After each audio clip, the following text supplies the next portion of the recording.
everybody. Hello. Look who it is. It's Lee. Real life Lee. We've got to look at the camera. It's the first time we've done this since October I'm distracted. of last year. I'm distracted by the hoop light, by the... What they call them? The ring light. The ring light. I'm We have distracted. a ring light there, which you can't Putting me off. see. Laptop just there, and Lee's laptop, which you can just see in shot, yeah? But yeah. Good evening. Good evening. Live and in the flesh for the first time since last October. I'm just going to put this on face space. Make sure we've got the... While you're doing that, I'm going to open my YouTube up so I can get the comments on. That's fine. I'm going to get the face space on mine. Yeah, we're live. So good evening. Happy Friday, everybody. Cheers. What a week. What a week. Let's share that on some groups as well. Ones that are comfortable with it. There we go. That'll do. So yes, good evening. What a week we've had. Got 2 or 3 very important subjects to talk about this evening in amongst the general chin wagging that we do, don't we, Lee? We have. And I'm having a drink tonight. Oh, by the way, I better tell people. I'll wait until people come on. I'm having a drink. Some cider. Fiona Lund, good evening. Over on Facebook. Hello. How are you, Fiona? Hope everything is good with you. I'm just going to copy this link and I'm going to put it on the Twitter as well. Just bear with us, ladies and gents, for a moment.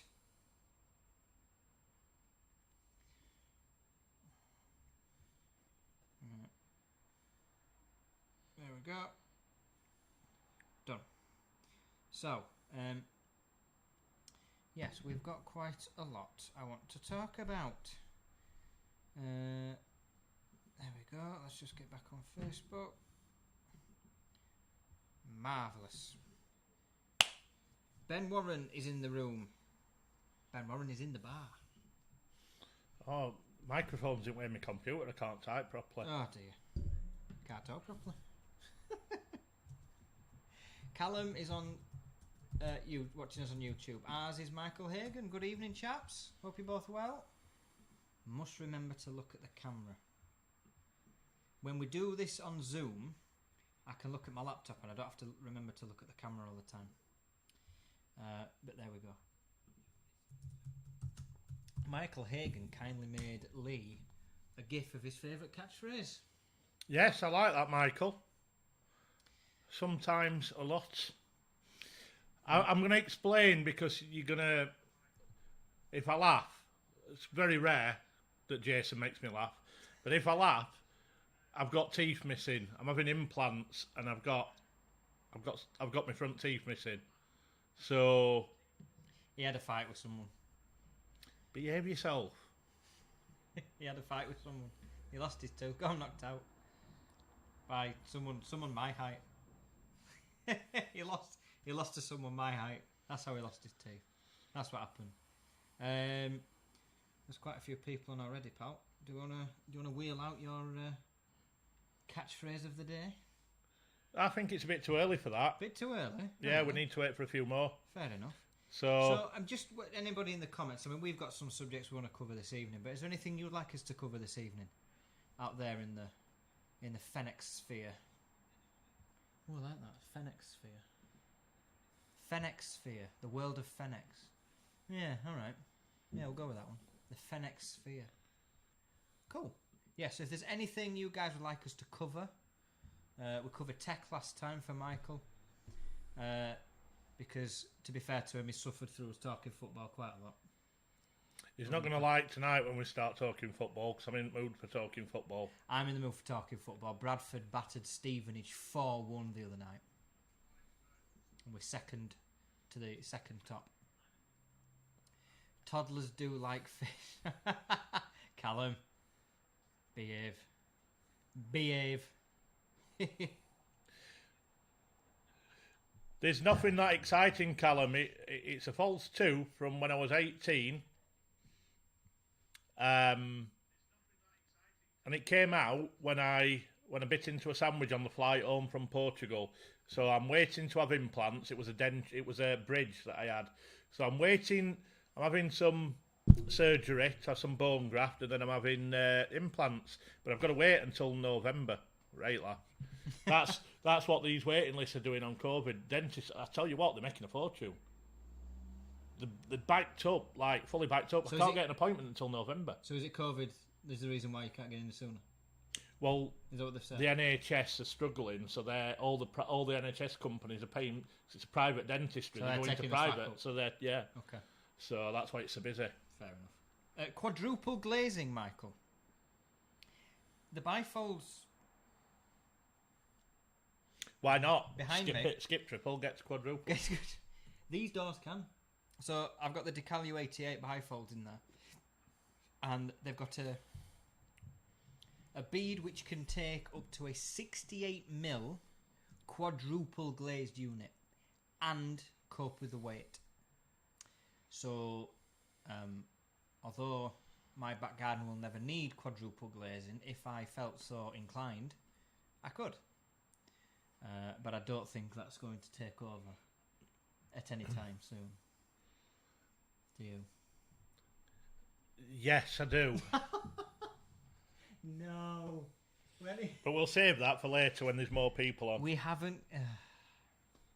we haven't even reached triple yet. We ain't even established triple. Madness. So, Michael said, tell them you want to go private and then we'll have space for you tomorrow. No, it is private, Michael. He's already gone private. It is private. It's... No, what I'm saying is that all the other patients that usually use NHS can't get seen, so they go into the private dentist that, like the company I use. Yep. So that's that. So there we go. Nothing exciting. Although I tell you what, from when they first started out, they were quite new when I went. It's quite a posh. They have footballers going and that.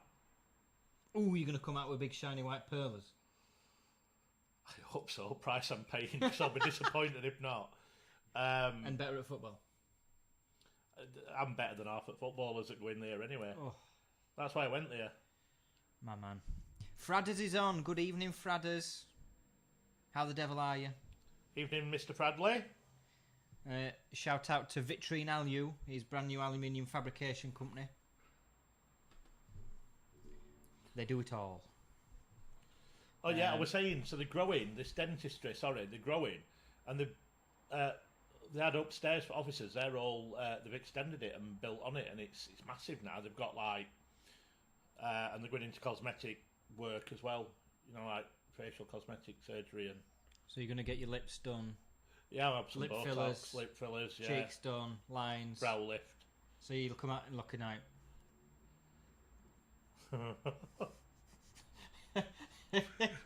Chin tuck. I don't get the lip fillers, man. I know we're going to go on a complete tangent there, but they look sore. They look really sore. Like,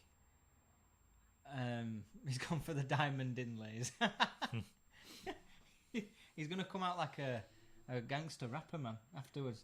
With the Evening, Nigel. With the car bouncing up. Gold tooth. Gold front tooth. That one of them's gold implant. Oh, man. With loose sponsors if you did that. I can't believe how much they charge for implants. It's ridiculous. Man, we've got more viewers now, so shall we... yes. Shall we raise a glass? I tell you what. Cheers, everybody. Cheers. Cheers. Jason's given me a Ken Barlow glass, so it looks like I'm drinking small amounts. He's done it on purpose. Anyone who's older will know what a Ken Barlow is. Half a pint. But it's from the... what they call it, the beer charity festival from... So it's the Rotary Club in Leeds, in Roundhay. So we got a set of those. That was last year. You did. You took my beer and my glass. I would have liked the glass, but you took them both. Do you know I broke two? I thought you might have. So, no doubt that one's mine that you broke. Yeah, I've got your... Yeah, I had your name on it. So thanks, cheers. Cheers, everybody. Cheers, Roundy. Cheers, everyone. Cheers, Rotary Club. Cheers, Ian and Express. Bifolds Express as well. Bifolds. What is everybody drinking? Yep, I pinched it. Go on. Pinching my... Michael, gangster rapper with DGB flip-flops and socks. I have got flip-flops on today. But not the right ones. He ain't got the DGB ones on. I've got... I am wearing flip-flops. I'm all summery. It is quite humid. You tell me where in the world you'll get a podcast, video cast, talking about glass and glazing with brilliant jokes to come. Maybe a quiz, because we may go back to quiz. Oh! And talk of flip-flops. My man. And dental implants and Botox. And we haven't got started yet. We're already 10 minutes in. Look at all that ground we've covered. We've invited Elon Musk. How can he not turn up? We have invited. And Oprah Winfrey. We have. So she'll want to come and have a listen to this riveting conversation about flip-flops. Elon, come and talk to us. Come on, Elon. Come and talk to us about Doge. Oh, God. Doge father. Come on. Doge father and Elon, we want your opinion on flip-flops. Yes or no? And do you wear white socks with them? Or socks? He's from America, man. They haven't got that. Oh, no, they haven't got that style. That's a gangster thing now. In America, people wear flip-flops and white socks now in America. That is a thing. So, yeah, come on, Elon.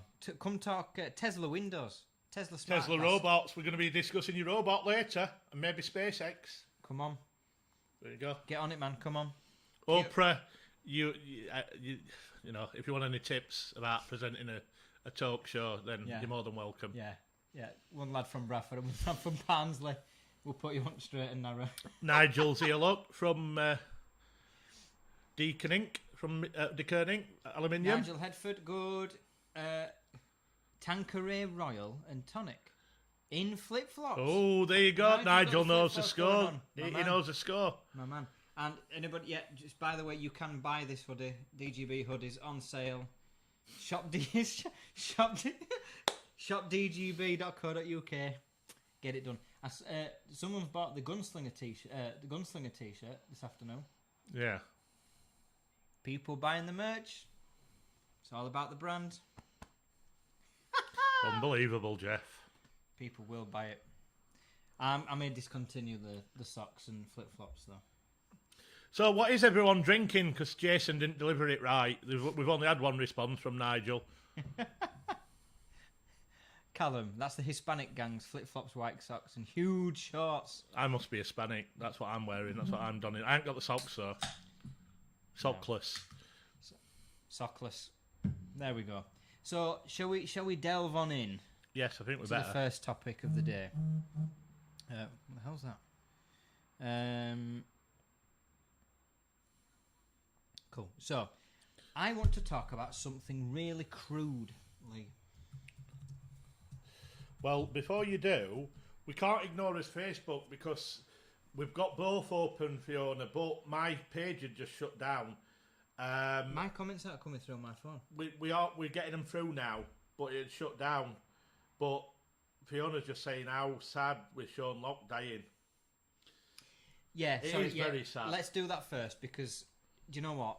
He was one of my favourite comedians. He was one of mine as well. Some of the stuff we can't quite repeat yet because it's not 9 o'clock. But some of his 9 out of 10 cats does countdown stuff is legendary. Although I did say to you, didn't I, the other day? Last time I saw him, he'd lost a lot of weight and he didn't look well, and I was worried for him. And then obviously, unfortunately, was it Tuesday or Wednesday of this week? I feel like it was Tuesday. Obviously, we heard 58, no age, man. Funny as hell.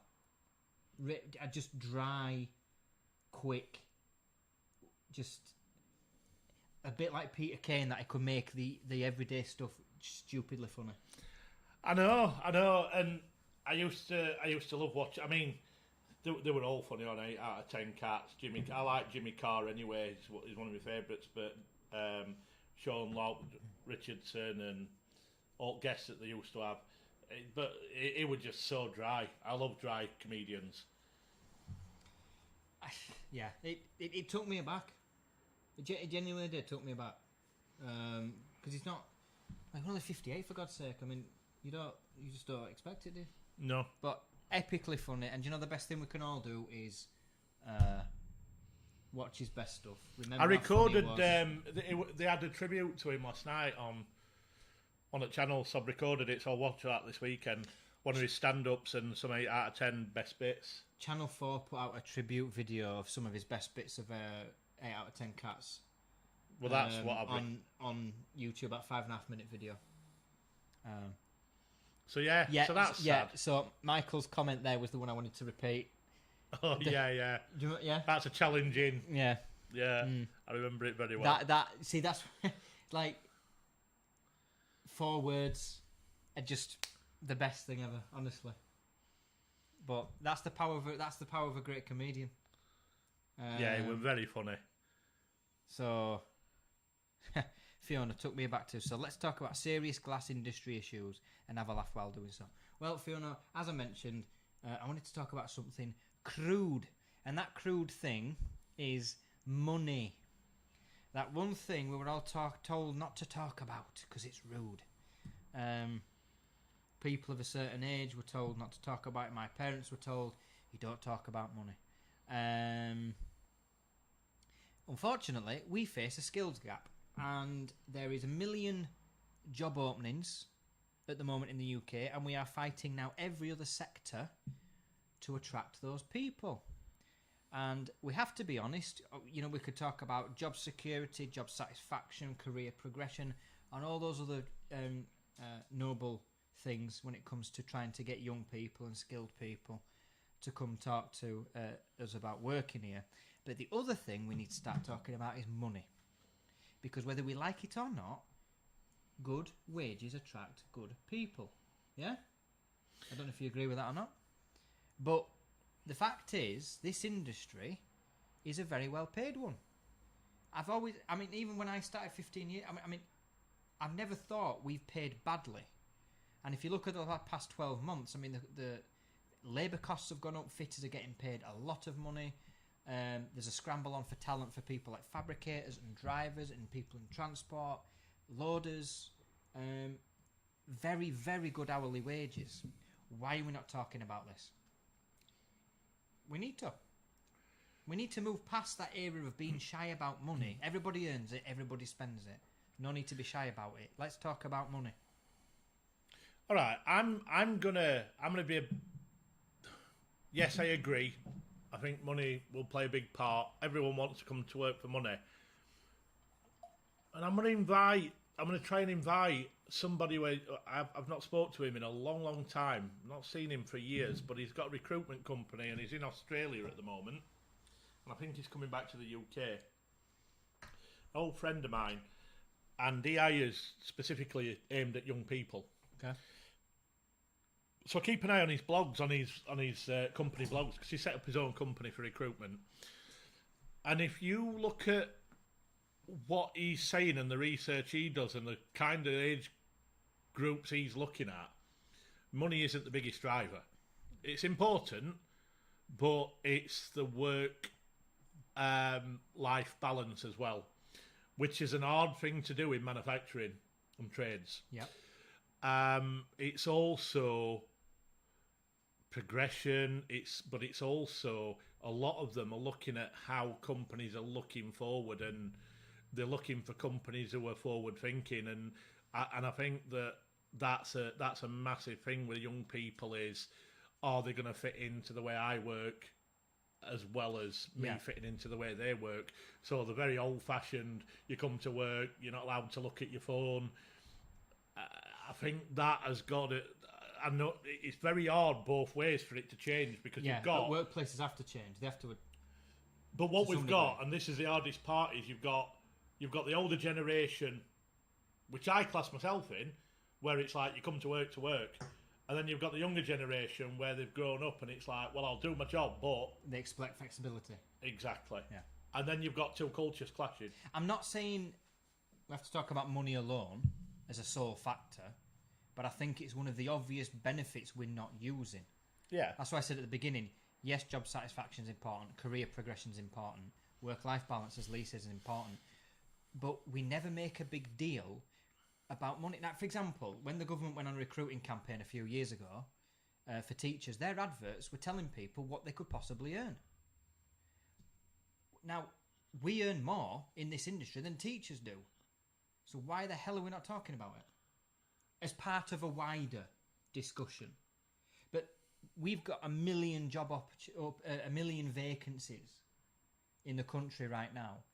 We're screaming out for fitters, fabricators, drivers, extruders. There's positions up and down the supply chain. And now the economy's fully open, we're having to fight against all the other sectors to attract those people. Yet we're not using one of our strongest sticks to beat the rest with. The fact is we are well paid. I mean, you look at some of the rates on the Facebook forums now. People being, door per door fitted for 150, 200 quid per door. You fit 3 doors in a day, £600. You can be walking away with 1,000, 1,500 quid per week comfortably as a fitter. Why are we not making a point of that? Yes, it's hard labour, and you've got to work at 6 months in the winter. It's not always going to be easy, but what job is? But 1,500 quid a week? Yeah, man, I'd take that. I'd take that in the snow, the rain, the wind. Yep. So, alongside the arguments of career progression and flexibility, we need to start talking about money, because we're up against everybody else. Your tech companies, teaching, all university positions, hospitality, travel. We've got to fight against them, but we've got a really good opportunity to talk money and drive people here. That's what I think. And I think we just have to get over the shyness that, we can't talk about money. Yeah, let's talk about money. It's 2021. We all earn it, we all spend it. Let's talk about it. Well, I think when we do our virtual exhibition for Fenix in September, we've got, obviously, and we'll mention this because it's part of what we're trying to do, we've got GQA and Building Our Skills sponsoring a careers fair that we're doing there, and we've already had a lot of interest from young people and ex-armed forces and stuff like that. We're going to be turning up. So anyone who wants to post jobs in that career fair for young people, if you want to be looking at bringing trainees on, get it on. Get in touch with us, and the job posting is for free for this year, because we want to be promoting the industry. So we want to be attracting people to this industry, and it's a big opportunity. We've got people coming to this show, and we're going to be doing a lot of content from GQA and Building Our Skills. They've got a lot coming up regarding the potential of the industry, the training, the qualifications, what you can get from working in the industry. But I think one of the subjects that me and you are going to cover on one of them talks, Jason, will be about the opportunities and what you get from it as well. The money, the lifestyle, the it's not just fitting doors and windows. Sometimes it's big architectural, commercial projects. Like Lee said, I mean, I've been lucky enough to work on big self-build projects. Some of the, obviously, and that's just the residential side. The big commercial side, building skyscrapers, building big commercial units.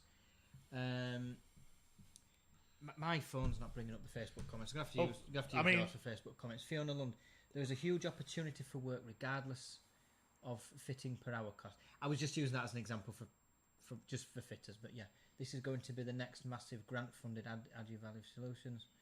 Yeah, totally agree. We're in this, and we're fortunate. We're in a position where the industry is growing rapidly. We're in a bizarre situation where we've got more work we could even dream of. We've got to nail this opportunity to bring people to this sector now. And then the next challenge is sustaining the levels we're at, because we don't want to regress. Obviously, everyone's expanding, growing, building, employing. We need to stay there. That's the next task. So once we plateau at the higher level, we need to figure a way out to sustain that. I mean, Nigel's saying... Quite a few comments there. Nigel's saying that you can... obviously, we need to get into schools. We've discussed this, Nigel. That one of the biggest things that we're going to do over the next few years... I mean, you're part of our virtual events now. Over the period of time of a few years, we want to keep plugging these careers fairs. And the idea is to drive schools and uni, college and uni leavers as well, even when they come out of university to come. Yeah. And I don't just mean into the manufacturing side. We mean the marketing, the managerial side, absolutely everything. The fitting, absolutely everything from fitting, shop floor, up to managerial and marketing and tech and design. Because I think that's where the message gets lost on it. There's a well-known shortage of fitters, but there's also a shortage of, like Lee said, marketeers, transport managers, drivers. We're not just missing fitters, we're missing everybody. And because everyone's wanting to grow, you've got an immense number of opportunities. Nigel, I've tried to drop a line to a couple of people at CAB. I don't know whether you can put a word in for them to talk, but I did try and talk to them regarding this because I think they need to be involved, to be fair. So it'd be good if you've got any contacts there. So I'll have to speak to you about that. Me and Jason will speak to you. So we do have we've got quite a lot of comments. Fradders, we also need to talk about anyone who moves for more money, and when the dip does arrive, how short-sighted they were. I guess then that becomes the topic of loyalty and building that loyalty with staff and trying to keep them there.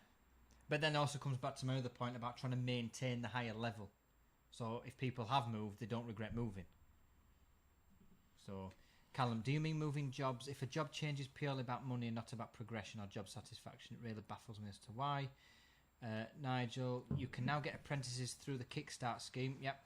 Used to be 20 trainees, now it's 1. Well, 1's not going to plug the gap. 1's no good to nobody. Callum, $5,000 over job security, being a consistent employee and the risk of destroying your CV seems ludicrous. There are some serial job offers around, isn't there? Most people are. It's a bit of a shame, really, but... Fiona on Facebook is mentioning COP26, looking ahead to that. I've got a question for you, Fiona. Do you think we're doing enough on that side of things? I don't. I mean, there's certain companies that are taking it very seriously. Oh, you mean company-wise? I thought as a nation. Well, as a nation, we're not either. As a nation, but in this industry, I think there's certain companies that are taking it very serious.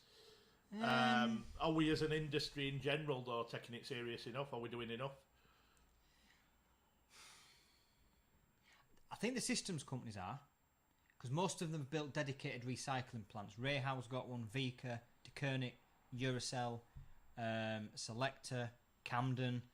I think every major systems company has at least one recycling facility, and that is keeping millions of PVC post-consumer frames. Companies like Morley Glass have got a glass crusher, and they have ploughed through tens and tens of thousands of tons of glass. That gets then sent back to Saint-Gobain, I believe, which then is turned into new glass again. I tell you what, I know Ian's done a lot of charity stuff and we've plugged it. But more needs to do. More needs to be done. But the glass recycling he's doing with his crusher, they're reinvesting it into grassroots level in local communities as well. They're giving out grants to people for the Green Vision Fund. For Green Vision Fund. Anyone who's in Yorkshire region needs to have a look at that as well, by the way. Yeah, the Green Vision Fund is Morley's fund for reinvesting locally into sustainability projects, yeah? Yeah, and they're funding quite a lot of, like mini projects across Yorkshire. But there's not enough. You can apply for that. There's not enough of that. Morley Glass is just one glass company. More glass companies need to invest in the glass crushers. I think we need a more organised recycling network. I think more needs to be made of where your recyclers are, where you can find them, who can pick them up, where you can get paid for it.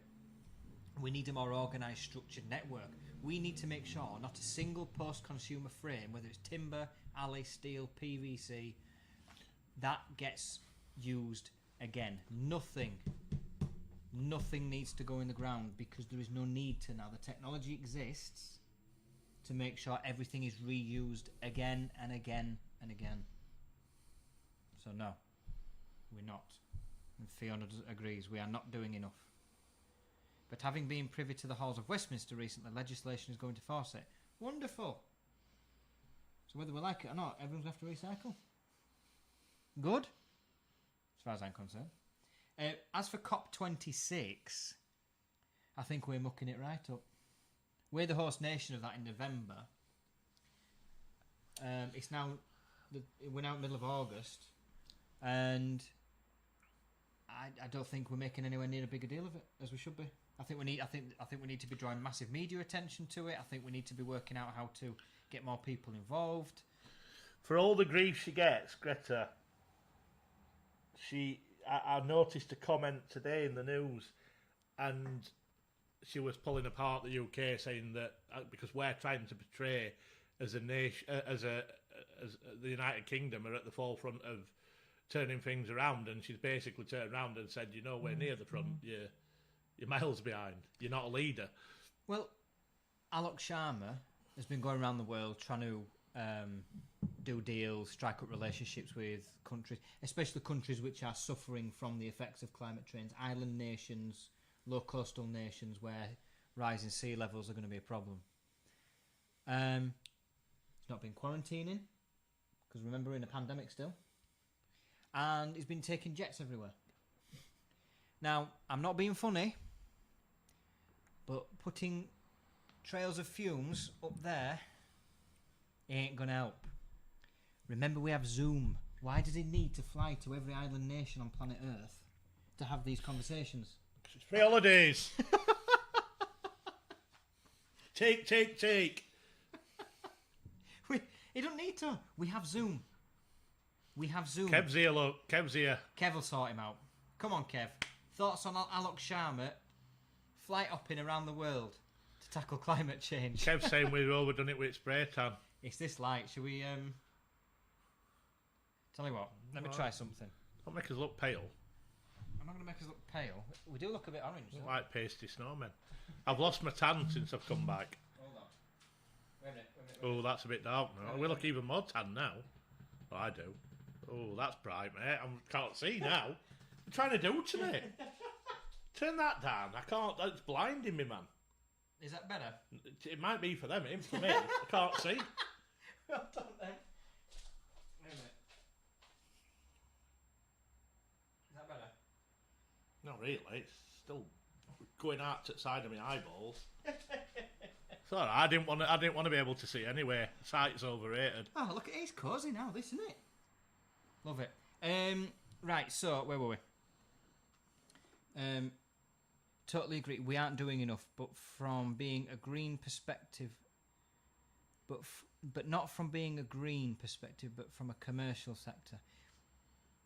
I've written about this before, Fiona. There is a huge commercial aspect to all of this.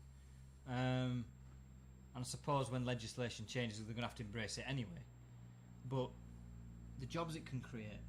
I mean, if we're going to have to ramp up recycling, there's going to have to be investment in factories, in machinery, in staff. There's job opportunities there as well, circling back to the jobs thing. But no, I agree with you, Fiona, that from a commercial point of view, there's tons left to be taken advantage of. But again, we're not... Fiona's saying... looking healthy and happy. Oh, me, Fiona. I don't know about healthy. Happy. I'm always happy. I don't know about happy either. No, I'm always happy when I've got a drink in front of me. It's Friday. Hey, no, Fiona, I'm good. I hope you are as well, because we haven't seen you in ages. No, I'm really good. Just, you know what it's like at the minute. Everyone's that busy. It's just you don't get time to do anything. So it's the first time in ages, and I will say this, that I'm actually enjoying weekends like proper weekends, because I don't know, you just, when you work in your own business, and I guess a lot of people will understand this, it's Kev. Come on, Kev. I don't know. Like I stopped appreciating weekends because it all merged, and but because we're so busy at the minute, and I'm trying to, when I can grab a bit of downtime, I appreciate it more. And I've got to be honest. It's the first time in a long time, and I said this to you earlier, Jason. On a Friday, I actually, like earlier this afternoon, I said I'm ready for a drink now, and I haven't had a drink in ages. It's like I want to have a relax. I've had a busy week, and I do enjoy it. It's nice to relax. I don't do enough of it. You've got to get that work-life balance right, and I'm trying to get that bit right at the minute. But no, I'm good, Fiona. I hope you are as well. Do you know what it is? I think because we've all, obviously everyone's stupidly busy, and more people work weekends. I think we've slipped into a really bad habit of working as much as we can all the time. It's a noble sentiment, but we're not made to do that. We're human beings.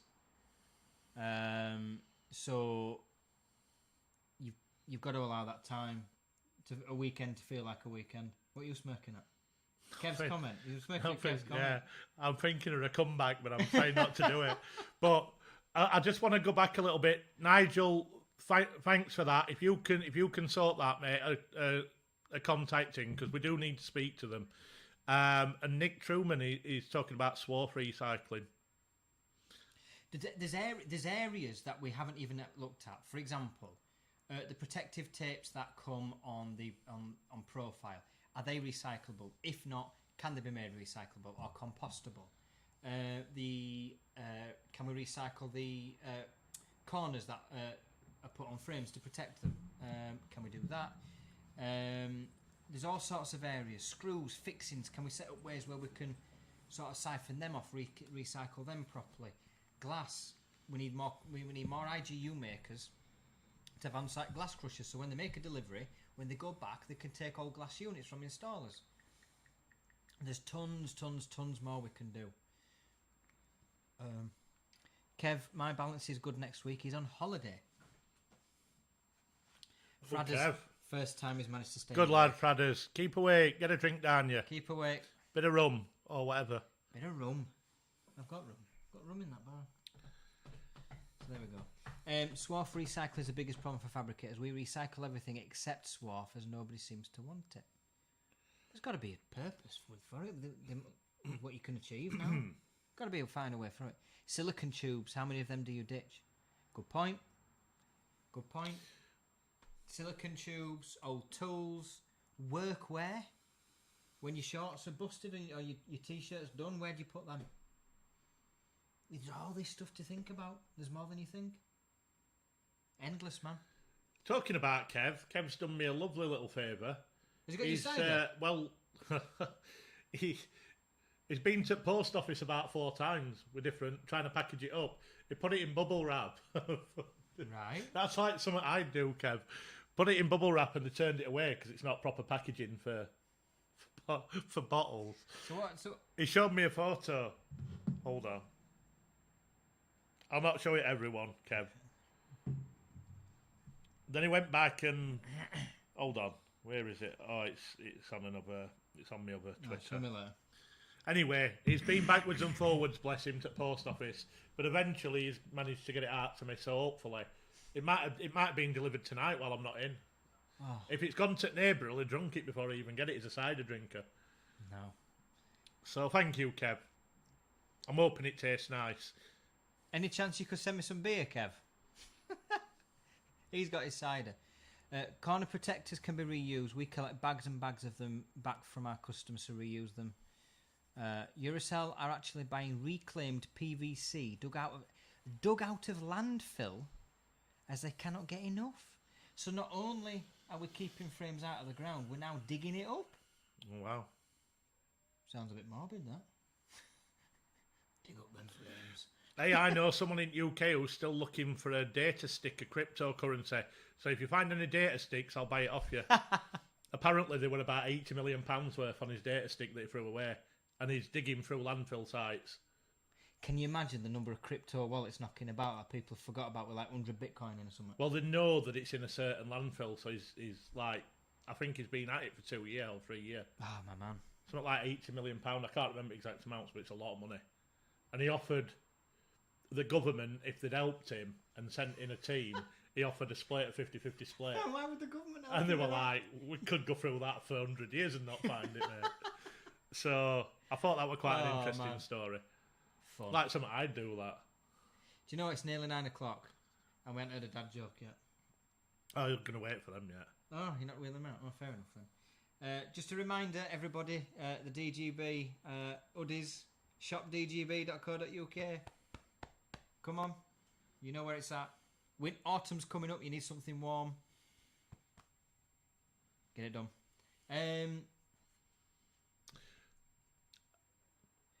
Do you know, nothing to do with the issues of your podcast, sorry, but you two so belong together.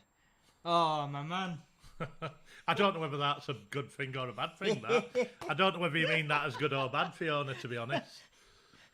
I'm going to take it as good. So, whether she means it good or not, I'm going to take it as good. Do you know what? For very opposite people, I think we get on quite well. We are very different people, to be fair.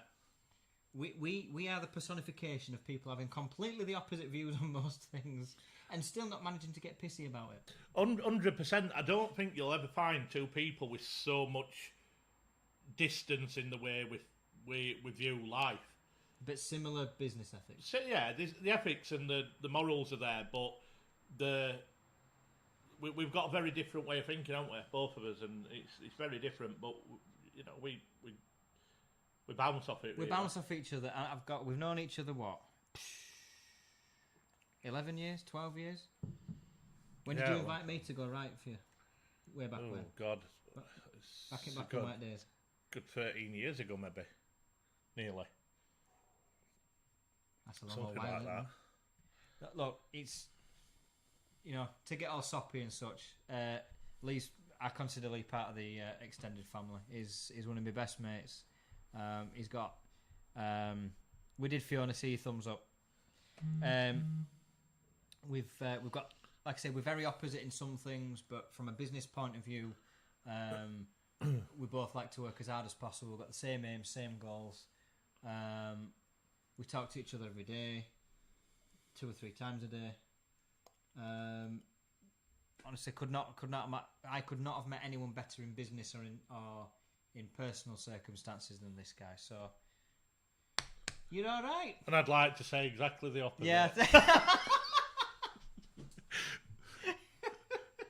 Still weird you do podcasts with school children. Fradders, man, your costs going up, pal. I'm going to send you some earlier. You've just added, man. But Kev, I tell you what, you might be able to have a run up here, mate. We're going to make an announcement, and I guess we could give a preview, a teaser of the event, the event. November. So, after much deliberation and consideration of all of about 5 minutes, we've chosen Doncaster Racecourse again to host the NFA Winners event. Winners, Winners. So it's a dual winners event, yeah? Because we couldn't do one last year. No, there's something got in the way. So, November the 6th, Saturday, November the 6th at Doncaster Racecourse will be a dual winners event where we recognise the winners of the previous campaign, which we couldn't hold an event for last time. And for the first time ever, we will be announcing the winners of this year's NFAs in this calendar year. So you're going to have last year's winners presented pre the day out. So at the beginning of the day, and then at the opposite end of the day, once the horse race and all the excitement's finished, we're going to announce the overall winners for 2021. This will be the first time we've announced the winners and had an event for it at the same time. And we're gonna have a bit of a party and hopefully some a band. A bit. After. A lot of a party. If you know what our events are like, they are a good crack, and We do like to have a drink and a laugh. It's a bit more laid back. It's not black tie. But it it's is smart. smart. It It's is smart, but it isn't the sit down. Well, we are You gonna know, sit down. well, yeah, you know what I mean. It's more of a party atmosphere than a. It's a celebration. It's a Yes, celebration. it so, is. over the weekend, we're going to be announcing that formally via the website, the social media channels. It is going to mean some date changes. And as you can probably appreciate, they're not going to get extended. They're going to be brought forward. So that is your warning. For anybody watching this live or back over the next few days, those NFA dates are going to be brought So you need to get your forwards. nominations in quick. So pull your finger out. Can I come? Of course you can come, Fredders. Anybody who wants it, we are you selling can come. tickets at cost price, by the way, which we'll let you know when we've got the exact cost because they're coming back to me next week. Yeah, so we'll probably let you know back in the next week. We don't put anything on it, so if you want to come and you want a ticket, let us know, and you can buy tickets to it. It's well worth it, trust me. If you haven't been to one of our parties, one of our events, And Doncaster's it's a great fantastic. crack. The food's great. The service is great. The races are always exciting. proper meal. We put money behind bar, and we just have a good And crack. and November the 6th is the last. So this means it's the biggest, one of the biggest. It's on TV, We're not going to be on TV. So 2 channels. is it the flat racing? It's last flat race of the So season. it's the last flat race of the season. It means it's going to be incredibly well attended. And as Lee said, there's going to be on 2 TV channels. So DeCalio needs to get a nomination. Totally, Nigel, my man, go to fenestrationawards.co.uk. Click NFA21. You can submit all your nominations you want via one form. Dead easy. It's a 2-minute job. The more nominations people get, the better the chance you've got of making the shortlists. So date information coming up over the weekend. They're going to be brought forward. So essentially, you've got about a week and a bit. You can buy individual tickets or a group of tickets, or you can buy a table if you want to take your staff or a group of friends. So everyone's welcome, by the way. Fiona, if you're still watching, you're more than welcome. Bring the Brewha team. We'll be love to see you there. Everyone's welcome, and like I said, there'll be a lot of finalists there this year as well. So There'll be a lot of people there anyway, because remember, see what normally happens is the winners event follows a few months after we announce the winners, because the weather's generally better when we have these events, yeah? What you're going to have is 2 years worth of companies attending, so you've got the winners of last year's attending to pick up their trophies, and then you're going to have a lot of companies who have made the shortlist, so are going to be attending to find out if they've won. So I'm just looking forward to having a party. I haven't had one for ages.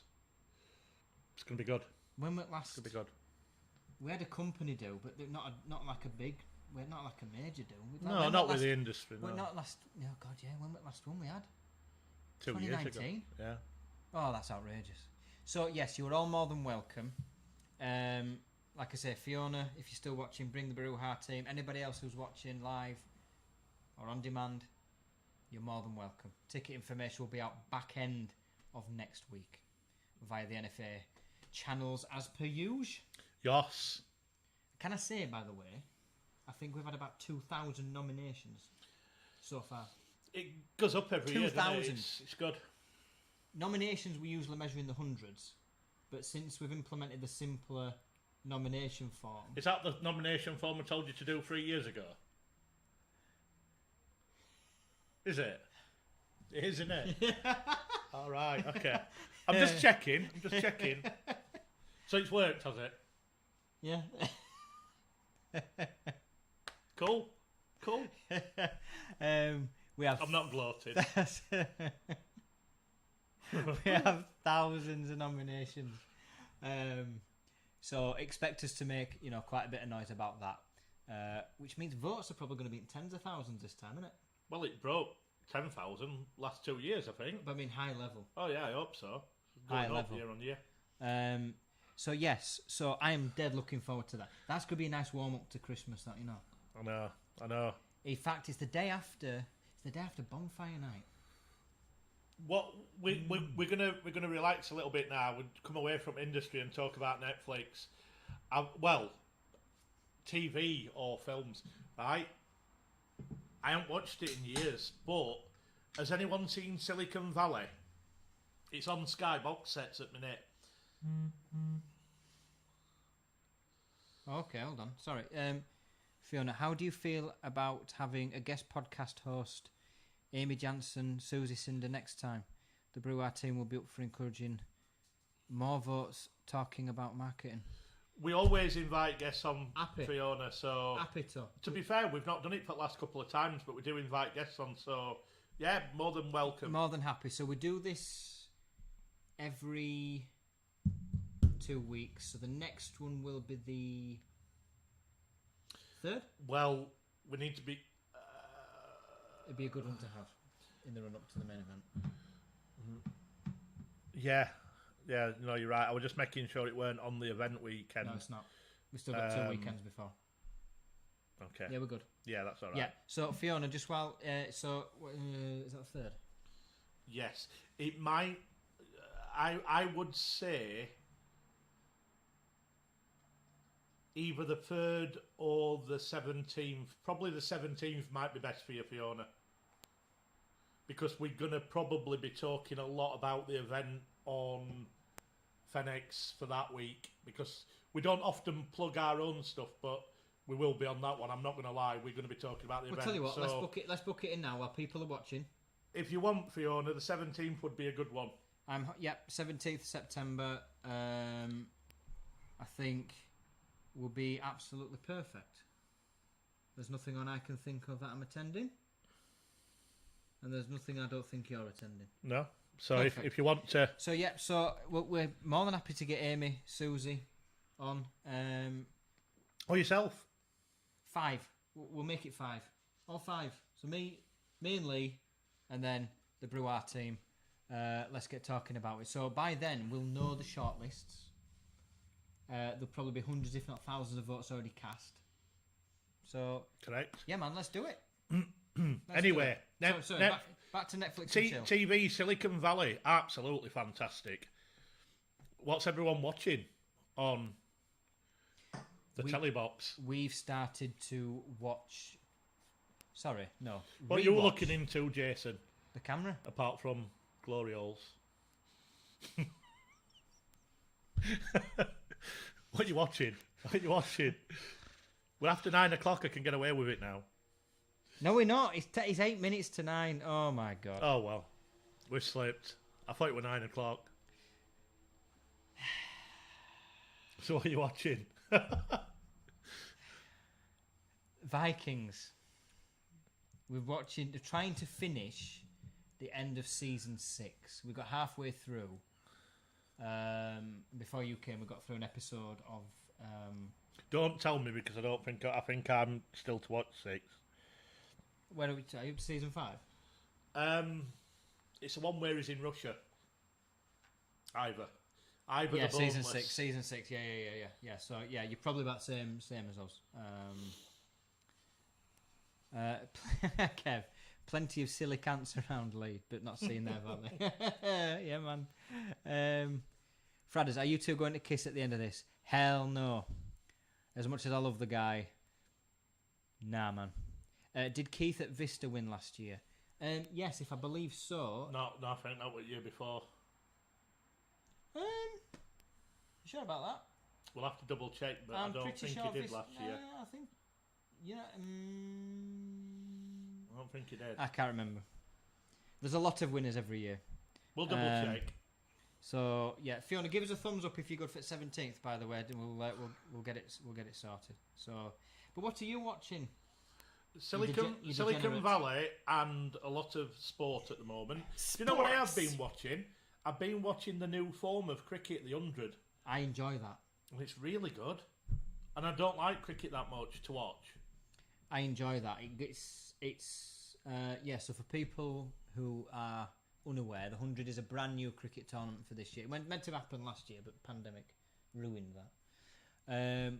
100 balls aside to score as many as you can. So it's very similar to a T20 where you've got to batter the ball as much as possible. It's 5 balls a set. They don't call them overs in that format. It's 5 overs a set. Sorry, no. It's 5 balls a set. And you don't call them overs. Kev, get Vista to win, and I'll cadge your lift Well- up there. Hey, listen, man, we are not like it. You know, money can't buy no votes, man. No, we're not like that. If they're a finalist, they might want to have a table. Who knows? You'll have to get into him, Kev. Guessing Kev buys from him. Kev's got an ulterior motive here, man. Well, best get voting then, Kev, haven't you? That's what it's all about. So I've been watching that, and I'm not really into cricket, if I'm being honest, but I found it quite interesting. And apparently, we're quite good at Yorkshire at this. We've got a good team. We are. And we've just set a new record for the 100 for the biggest score. We've got 200. 200 plus, 212, I think it were. Yeah. We're not bad at I cricket up watched here, that you one. know. I watched that one we did. We're not bad at smashed here it. at cricket. So Fiona's given us a thumbs up. So that's the 17th books. Cool. So that's going to We'll be a book that good in. one. So Fiona, I don't know what they drink: wine, cocktails, beer. But you know, it's a Friday night. We can have a drink while we do it. You know, crack the booze out. Let's have a good time doing it. But yeah, so I'm on the Vikings. People seem to have brushed over your. I'm going to say that I don't think they heard it, did they? I think they did. I think they're being polite. You need to have a watch bike. I thought it was funny. Dear me. I've got a crude joke for you later, but I can't tell it yet. Fiona Lund. Oh, Fiona's been too kind tonight. Can I just say what a fab, refreshing, industry-related podcast? This is what it's all about. We talk about stuff. We talk about non-industry stuff. We talk about a bit of both. We have a laugh at Lee's expense. It's just a good laugh. Friday relaxing, bit of seriousness, bit of not. We started this. I mean, people who have been with us from the start. We started this on Periscope right at the height of lockdown. That was sort of. I think the first one was it sort of late March. We did. It was just before lockdown started when we did it. When we knew it were coming, and I tell you what, we were seriously getting at that point. We had over 2,000 viewers every one we did. Yeah, because people couldn't go anywhere. I don't know why 2,000 people would want to sit and watch two randoms talk about glazing and jokes. Although I tell you what, we're popular. Laugh, though. It would a good tell you laugh. what, we're popular. We used to do a quiz. I wish, Fiona. I wish. He's doing well. He's lost some weight, and he's still got his Portuguese tan going on. That's not just the lights. I've still got a lot to lose, unfortunately. But no, we started this in March last year, and we've kept it. Thank you. Periscope was live. It was live. I tell you what. Killed my phone battery life. That's what it did. I tell you what, though. I think it was. I don't know, but we got ridiculous amounts of views. It's settled down now. We get a good bunch of people. We've got a nice loyal sort of base, but you got to remember as well, people couldn't go anywhere at that point. They had to stay indoors, so they were captive. Not in a dodgy way, but they had, they had to watch us. But people can go out now, so that's not cool from a viewing figure's point of view. But what these do is provide. I mean, me and Lee enjoy it, by the way. It's a good way to get shit off his chest, relax. And I didn't like this at the beginning. I found this very uncomfortable, being live in front of a camera. Obviously, I'm used to writing, not really being seen. This is very different. So, but yeah, it's no, we enjoy doing it, and we hope people enjoy continuing to watch us ramble on talking crap. Do you want a joke? Oh, do I? Go on then. So a bear walks into a bar and he says, "Can I have a whiskey and a Coca-Cola?" Barman says, "Why the long pause?" Bear said, "I don't know, we're just born with them."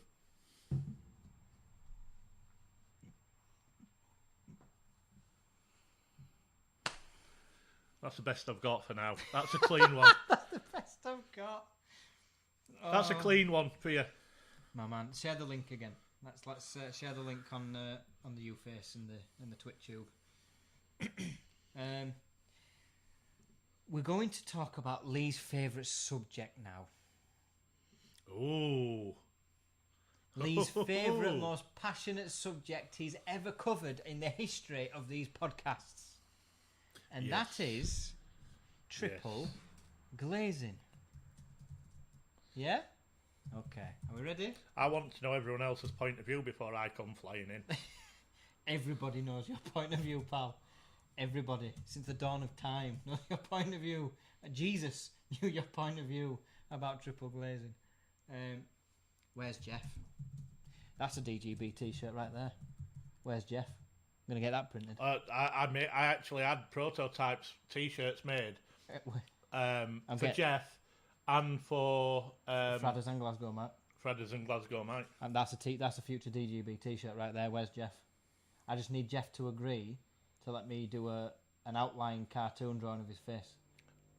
And then I'm good.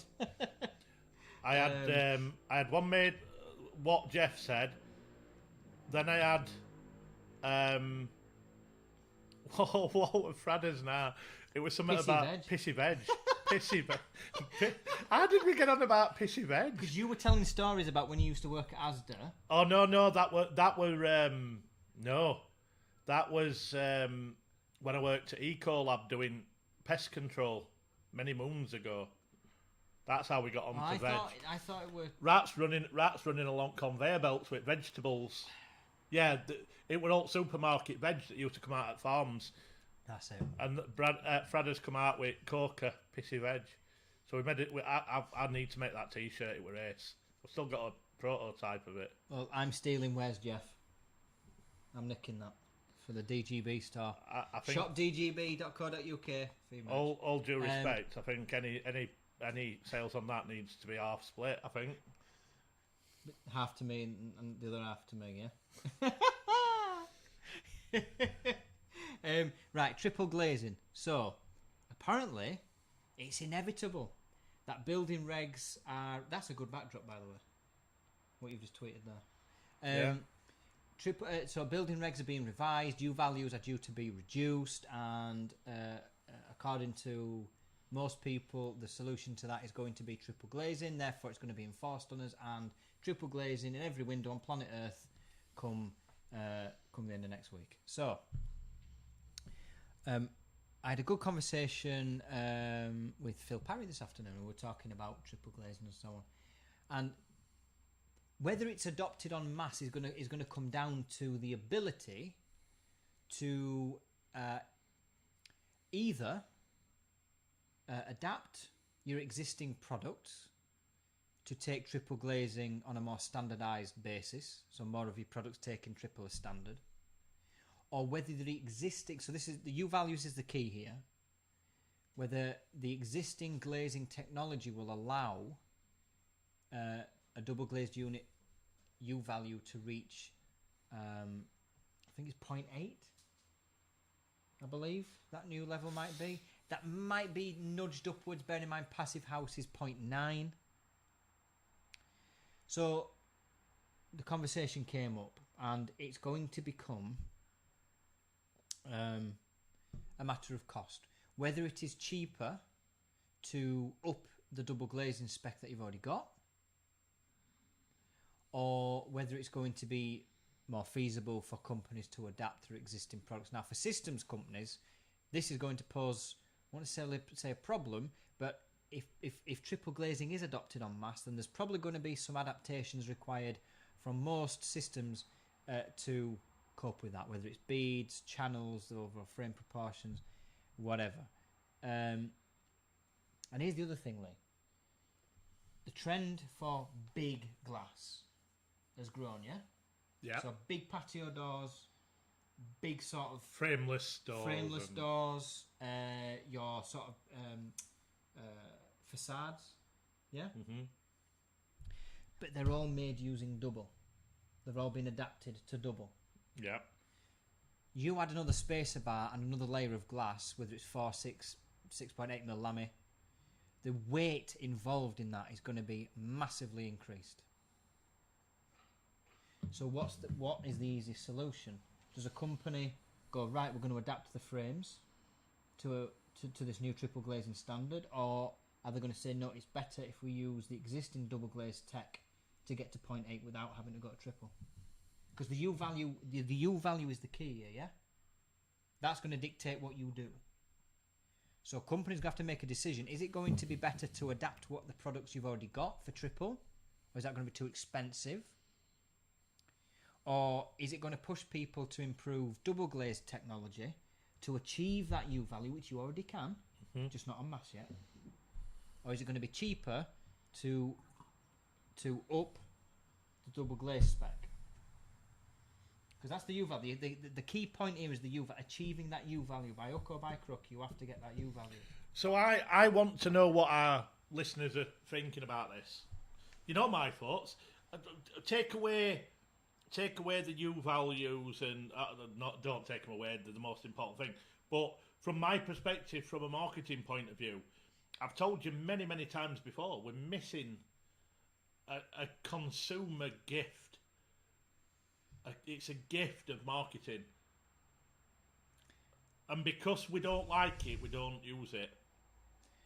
So how do you convince the industry that it doesn't like? Because look, whilst we've talked, I want to know everyone's opinions. Well, do you know the one thing I have noticed? I mean, this subject, by the way, on this podcast comes up regularly, like a lot. Do you know the one thing I've noticed? I don't think I've noticed anyone actually sort of like the idea. People have said it. Yes, we're going to have triple glazing, but I've not noticed anyone say, "I love the idea." But as an industry, we're not the strongest at taking up anything new anyway. So how do we turn that round? So if you think triple glazing is the biggest it's like market a steamboat. advantage, It's going to take a long time, but it might be driven by the regs. And this is the point. The regs is going to drive it, and this is where I don't think the adoption of triple glazing is a given, because I mean I saw there's a company called Park Farm Design. I saw on Twitter that through a double glazed unit, all right, it was a very highly specified double glazed unit. They achieved a U value of 0.4.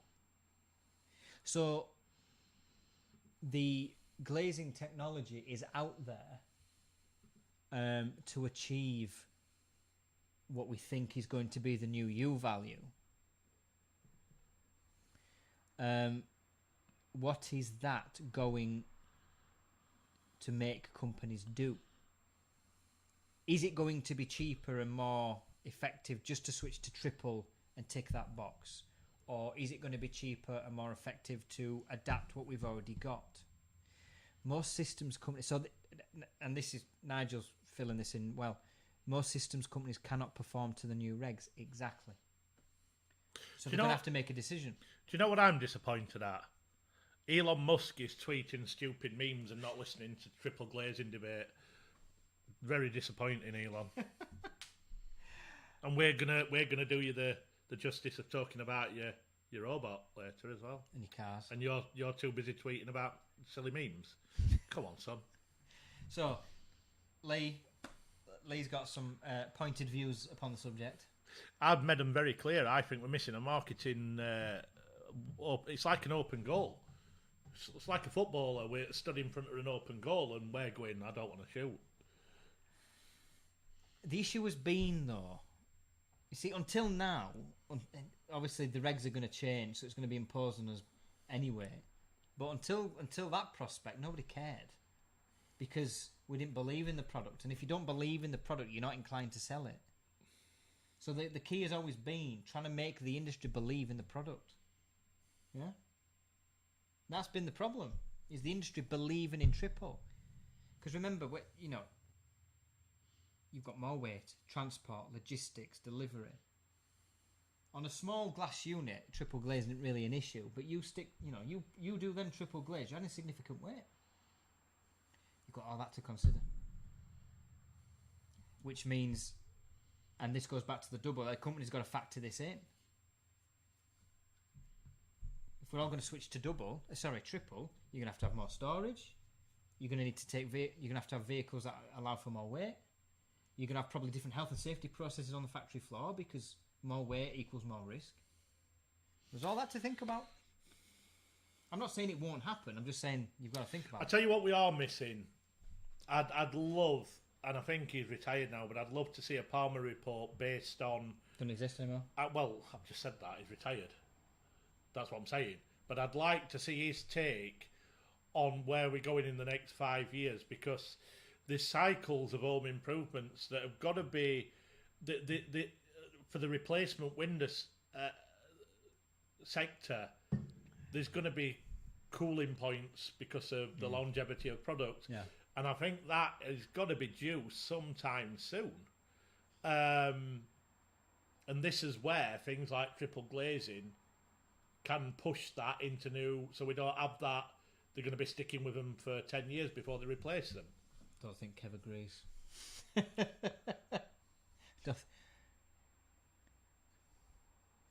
What do you think Kev's opinions on new values are? Oh, we're talking... well... I think Kev's as adamant on new values as I am on triple glazing. We love Kev. I do love Kev, he's awesome. Fiona, many in the window industry are going to be left behind because it scores so low on the government-funded changes. Consumers are currently looking at EWIs and internal wall insulation. Check out Matilda's Blanket, who are winning mostly public sector contracts. I mean, that is one aspect of this. I mean, when the regs change, there is going to be commercial advantages. All right. A lot of them for the self-interested parties. And look, maybe things will change. Maybe attitudes will change. Like Lee says, Lee believes that this is a fantastic marketing opportunity. When the rules do change, and I suppose, I think this is a distinct possibility. When energy ratings came in, I can't remember the industry sort of falling over itself to start using them, but when it was enforced, wow, did it become a big selling point. And that is, I think, what will happen again. I think we're all, we're having this talk about now whether we like it, whether we know, whether we think it's a good thing, whether it's a bad thing. But when the regulations change, and we're going to be forced to do it anyway, you watch. And I think Lee's right. I will concede this point. It will become, whether it's going to happen now is a different matter, but when the regs change, then it will become a selling point. Because you're going to get companies fighting each other. We've got this U value, we've got that U value, this is my better triple, this is their better triple. But it will only happen when it's enforced. On a lighter note, do you want a joke while we're talking about this? Yeah, man. What do you call a magic dog? A labracadabrador. There you go. Well, we're getting a bit too serious. I like that one. It's not serious. I'm just passionate about the subject, man, innit? Do you want a rude joke? Oh no, I'm not. Is it audience friendly? Well, consider who's watching. Okay. I'm gonna ask you. No, then. I'm gonna ask you a question. Go on. on. I'm gonna tell you something. I know a man who's got a very small weenie who sounds like an owl. It's going to sound like a twit to her or something like that. Go on. Right. I've got a friend who's got a really small weenie who sounds like an owl. What's up? Who? Who? Oh, can't believe you did it. Yeah, but I knew I had to do it. I knew what I was. You only knew when you said it. There you go. Alan's here. Alan. Triple has had its day, all about vacuum. See? Alan's head at game. Love Alan. Alan is ahead of the game, by the way. He knows what he's talking about. See, Fred, vacuum for sure when it becomes widely adopted and competition brings the price down. Yep. Competition will drive this change. When the rules change, the competition will drive it further. But Alan's got a good point, and someone else has talked to me about vacuum. So and you can get a double glazed vacuum cavity at very, very low U values. True. So that's going to be the point. It's going to be a commercial decision for the most part, is whether it's easier to adapt what you've already got, or whether it's cheaper and more readily accessible to just improve on what you've already got. So there you go. What are you smirking at? He's got another one lined up his sleeve. I've not. He's still proud at last one. He's still proud at last one.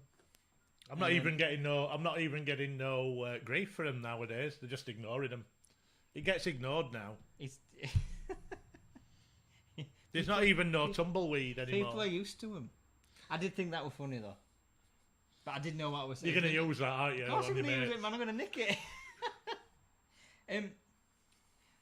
I want to come back to money, but I want to come back to. I can't I can't type quickly enough to make my point. Yeah, there was a. I was thinking about this earlier. It came from the money subject, but I got thinking about valuations. What companies are valued at? So where the future value is going to be in our industry. Yeah. Yeah. And I watch these YouTube video tours, these sort of mega mansions, tens of millions of dollars with these fucking amazing doors and gardens and waterfalls and pools and stuff. And the one thing they all have in common is they all have these enormous pivot doors. These huge, grand, sort of 3.5 metre tall, 1,200 mil wide doors where they're on a pivot. And they're huge and they're massive and they look amazing. And for me, pivot doors are where the next trend. I think they're going to be the next trend in our sector. I think because you've got a handful of companies now, sort of ultra luxury, high end entrance door companies like Festa, Spitfire, Pernod, Joran, and there's one or two others as well. Pernod. I like Pernod. that. That name's quite good. It sounds like Pernod. Does sound like Pernod, doesn't it? Do they come from Pernod? I think Pernod Italian. I just like the drink at Christmas. No, not Pernod. Snowballs. No. Anyway, sorry. No, it's all right. So they make these pivot doors. So your Spitfires, your Jorans, your Pernods, Festa. Festa have got some staggering doors, by the way, in their showroom. And that's where I think the next trend's going to be. In ultra luxury pivot doors. I think we may even see sort of composite doors and aluminium entrance doors.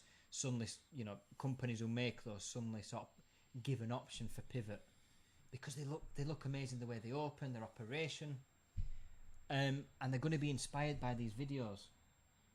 So the house tours and stuff. But that's where I see. That's where I see the sort of the mega valuable companies at.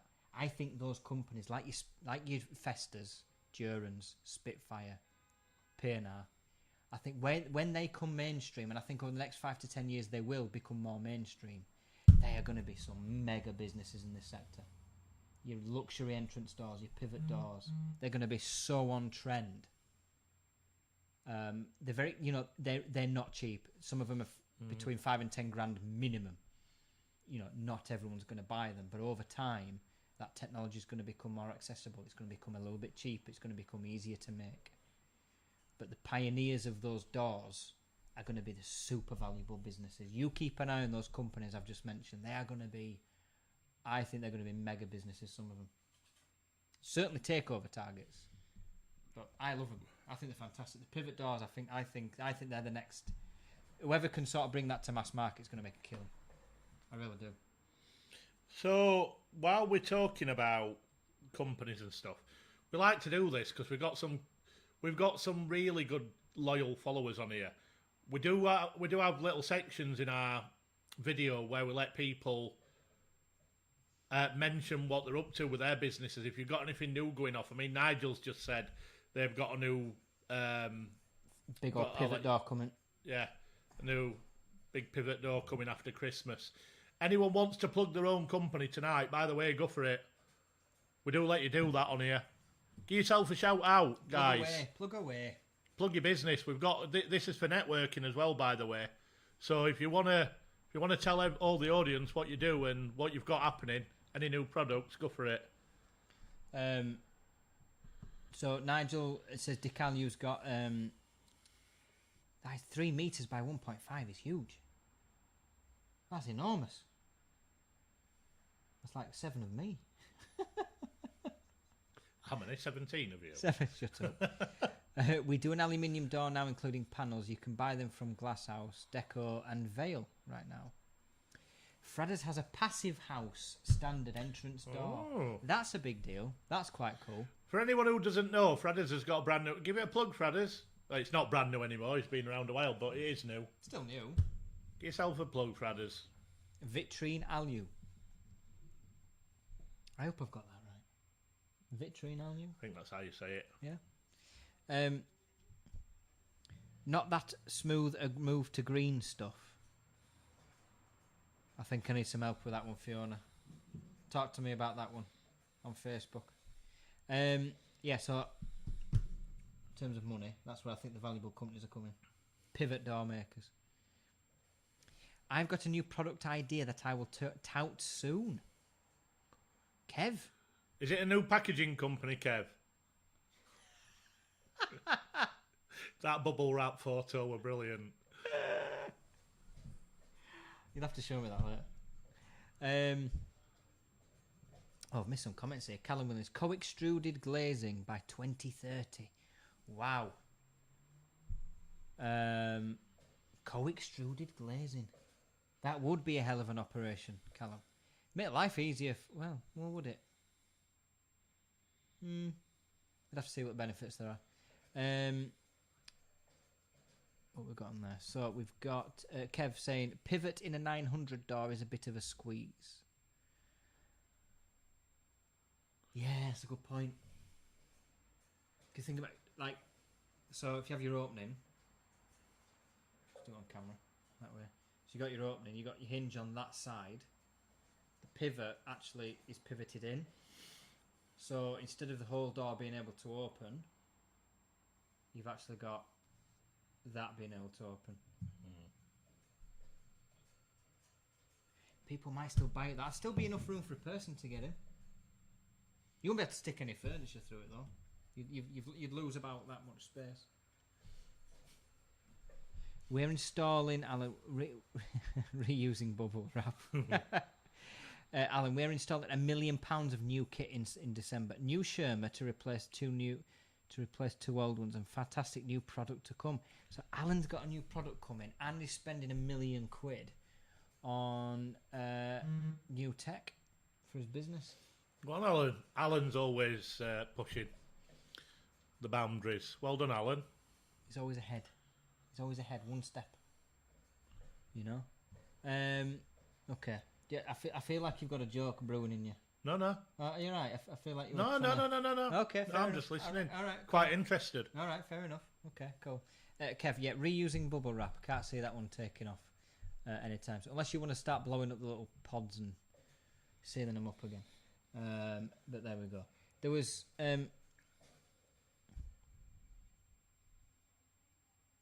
I just think that regardless of pivots and inside, I don't know. I like pivots, but see, I watch a lot of these mega. I should probably stop watching them. Houses I'll never be able to afford. I mean, some of them you sent me are like £80 million. I'm like, yeah, man, some of nice, them. mate. But... I've gone from look, the $80 million dollar houses are amazing, yeah, but they're completely unrealistic. I like to watch like sort of the $3 to $5 million ones because you like to think if things go well, you'd like to think you'd be able to afford something like that. But that's how ridiculous that seems to me after watching so many of these. That $3 to $5 million for an house. Yeah, man, I can afford that. That seems reasonable. Some of the houses you sent me, I'm just like, well, yeah, that's nice if you're a billionaire. No, to be fair though, I mean, some of the I mean, to bring it back to a glazing point, some of the doors, some of the glazing in there, and what these houses are, they're fantastic examples of making the most of a view. A lot of them are in sort of Florida, Miami, New York, California, Texas, areas where you've got mega views. And these houses obviously built from scratch, designed from scratch, but they're a very good showcase of how you use glass, windows and doors to make the most of those homes. And they're not brick built. They're not built from bricks. A lot of these houses sort of modular, sort of big glass facades, flat roofs. There's next to no brick involved. The way they build houses in other countries and other types of houses, you wouldn't build the mansions I'm watching on these videos out of brick. It's all glass and columns and pillars and fascias and facades and aluminium, and I think we're doing it all wrong. We're building houses wrong. Well, what can you do? So there we go. That's what I think upon the matter. You had a list. So, like I say, we do have a list of subjects that we like to. It's not planned meticulously. I want to talk about travel, if I'm being honest. We can talk about travel. Where would you like to travel to? Well, there's a lot of places I'd like to travel to. Just in general, I think, are people starting to be interesting to get people's thoughts of, are you starting to look at holidays again now? Are you looking at travelling within the next 6-12 months? Because that'll have a big effect on this industry as well. When people start paying for holidays again, will the home improvement budget start tightening up and less work being done? I think so. There's other things opening up. There's more hospitality. There's more nights out where people haven't been spending the money. I'm not saying it's going to slow down to an absolute car crash, but I think it will slow down over the next 6 to 12 months, definitely. I don't see a slowdown till at least Q2 or 3 next year. I think you're right about if vacations become accessible again. But there was a report, so I got an email earlier on today from a systems company, I think it's Eurocell, who believe we could be at the start of a 4-year wave of higher demand for home improvements. 4 years. That's a long time. That is a long time. Kev's bubble wrap beer cider. That looks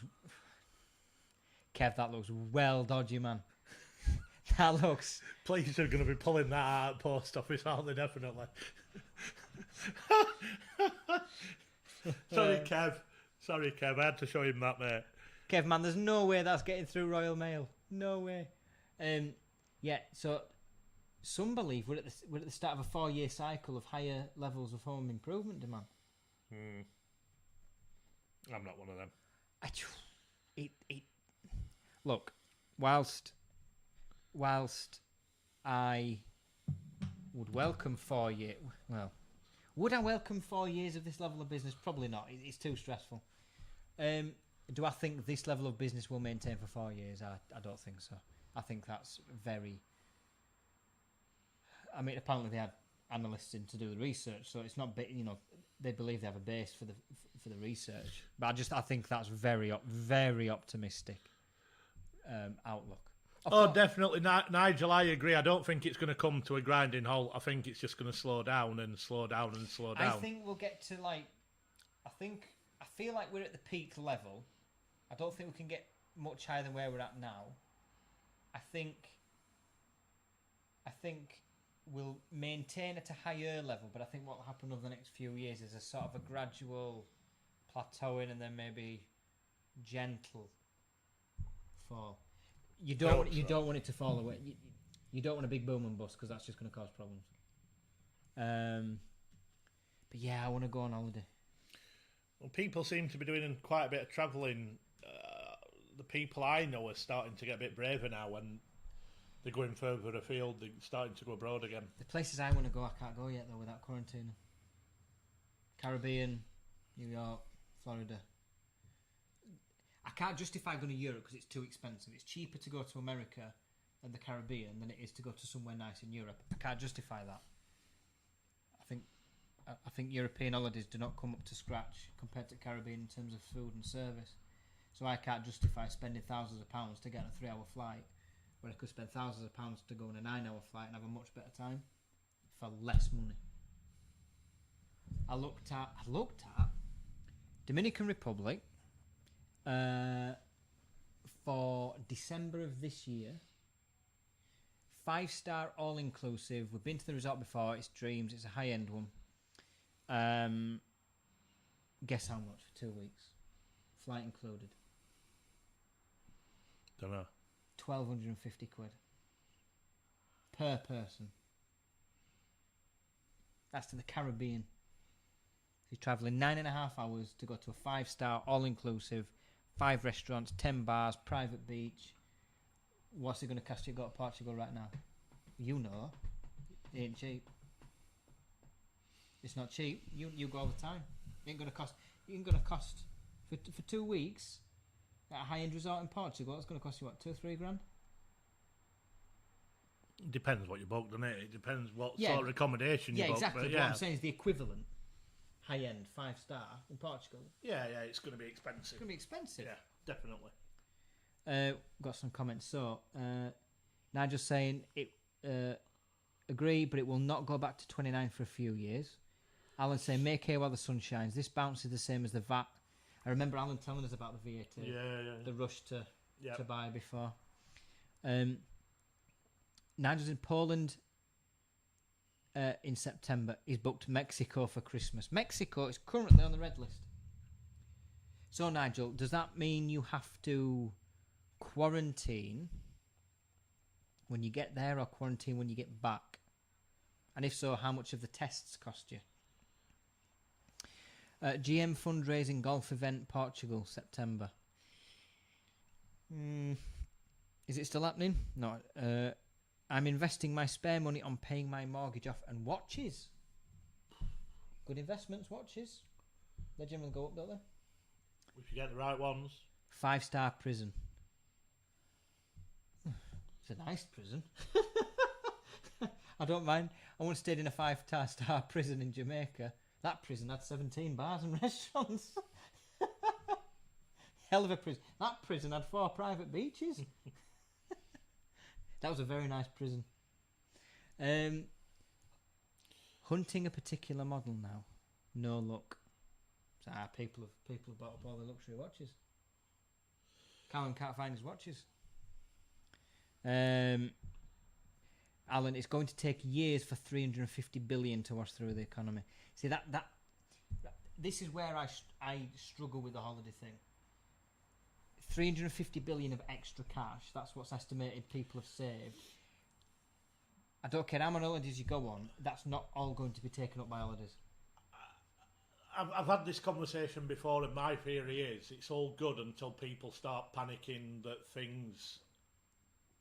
they've got to start saving money. At the minute, no one's looking at.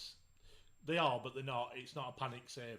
When things start tightening, that's when people stop spending.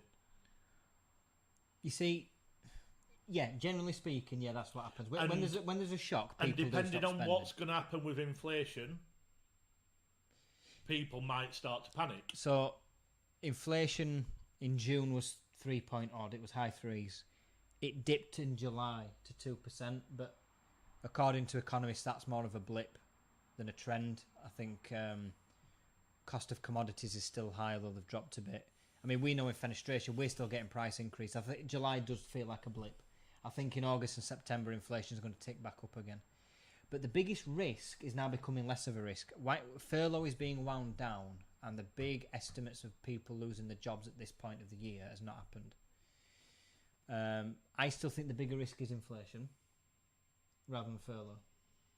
I still think both, but I don't think furlough's going to be that bad. I think inflation is your bigger risk here, especially right at the end Yeah, of the but year. you're looking at furlough in our bubble. I keep saying this to you. In our industry, we're not looking at it, but outside it is still happening. There's only a And million big. people left. I know that a million people is a lot of people, but there's only a million people Yeah, left but on there's furlough. still people going to be losing their jobs over the next few months when the industries aren't back to normal properly. I don't know. I don't think that's as bad as it's going to be. I still think inflation's the bigger risk. But as Alan says, 350 billion. I mean, spread out between families, that's a lot of spare cash to. Alan, I'd agree with that on smaller cost items. Maybe 20 grand home improvement, maybe not so much. Do you know, I priced a door in June. Maybe I'm wrong, I don't know. It makes a difference. So a customer contacted me earlier in the year. I priced him a door last year, and I repriced it. Similar door design, similar glass design. I repriced it 12 months on, and it went up £350 for one door in 1 year. So obviously labour costs have gone up, company costs have gone up a little bit, material costs have gone up a lot. £350 for one door in 1 year. That's a lot. It is a lot. That's like 20%. I know what my price was in 2020, and it's a 20% uplift. By the way, I'm going to get it in between subjects. I haven't said it for a while. What's everyone drinking? Yeah. My Copperberg's nearly finished. I'm back on Stella. Stella's. Well, while you crack a Stella, man, I am going to leave you for a moment. Well, I need a glass for my Stella, if you don't mind, please, mate. I will. Let me grab you. So I'm not drinking my Stella out of a Ken Barlow glass. Oh, we need sugar dolls. What's up? Have you got mosquitoes in? We have bugs. We have bugs. Job losses at the end of furlough will affect our industry as panic sets in and spending tightens on iTicket. That's my theory. Cheers, Jason. That'll do. That's my theory, Fredders, as well. I don't know. It's going to be interesting to see what happens.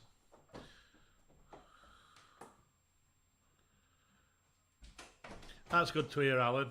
Pretty much full. We have a few weeks production before Christmas. People happy to wait and invest in best quality. That's always good to hear. I think it's the first time over the last week or so that I've heard murmurs of customers getting impatient for the first time, having to wait, of consumers moaning about lead time.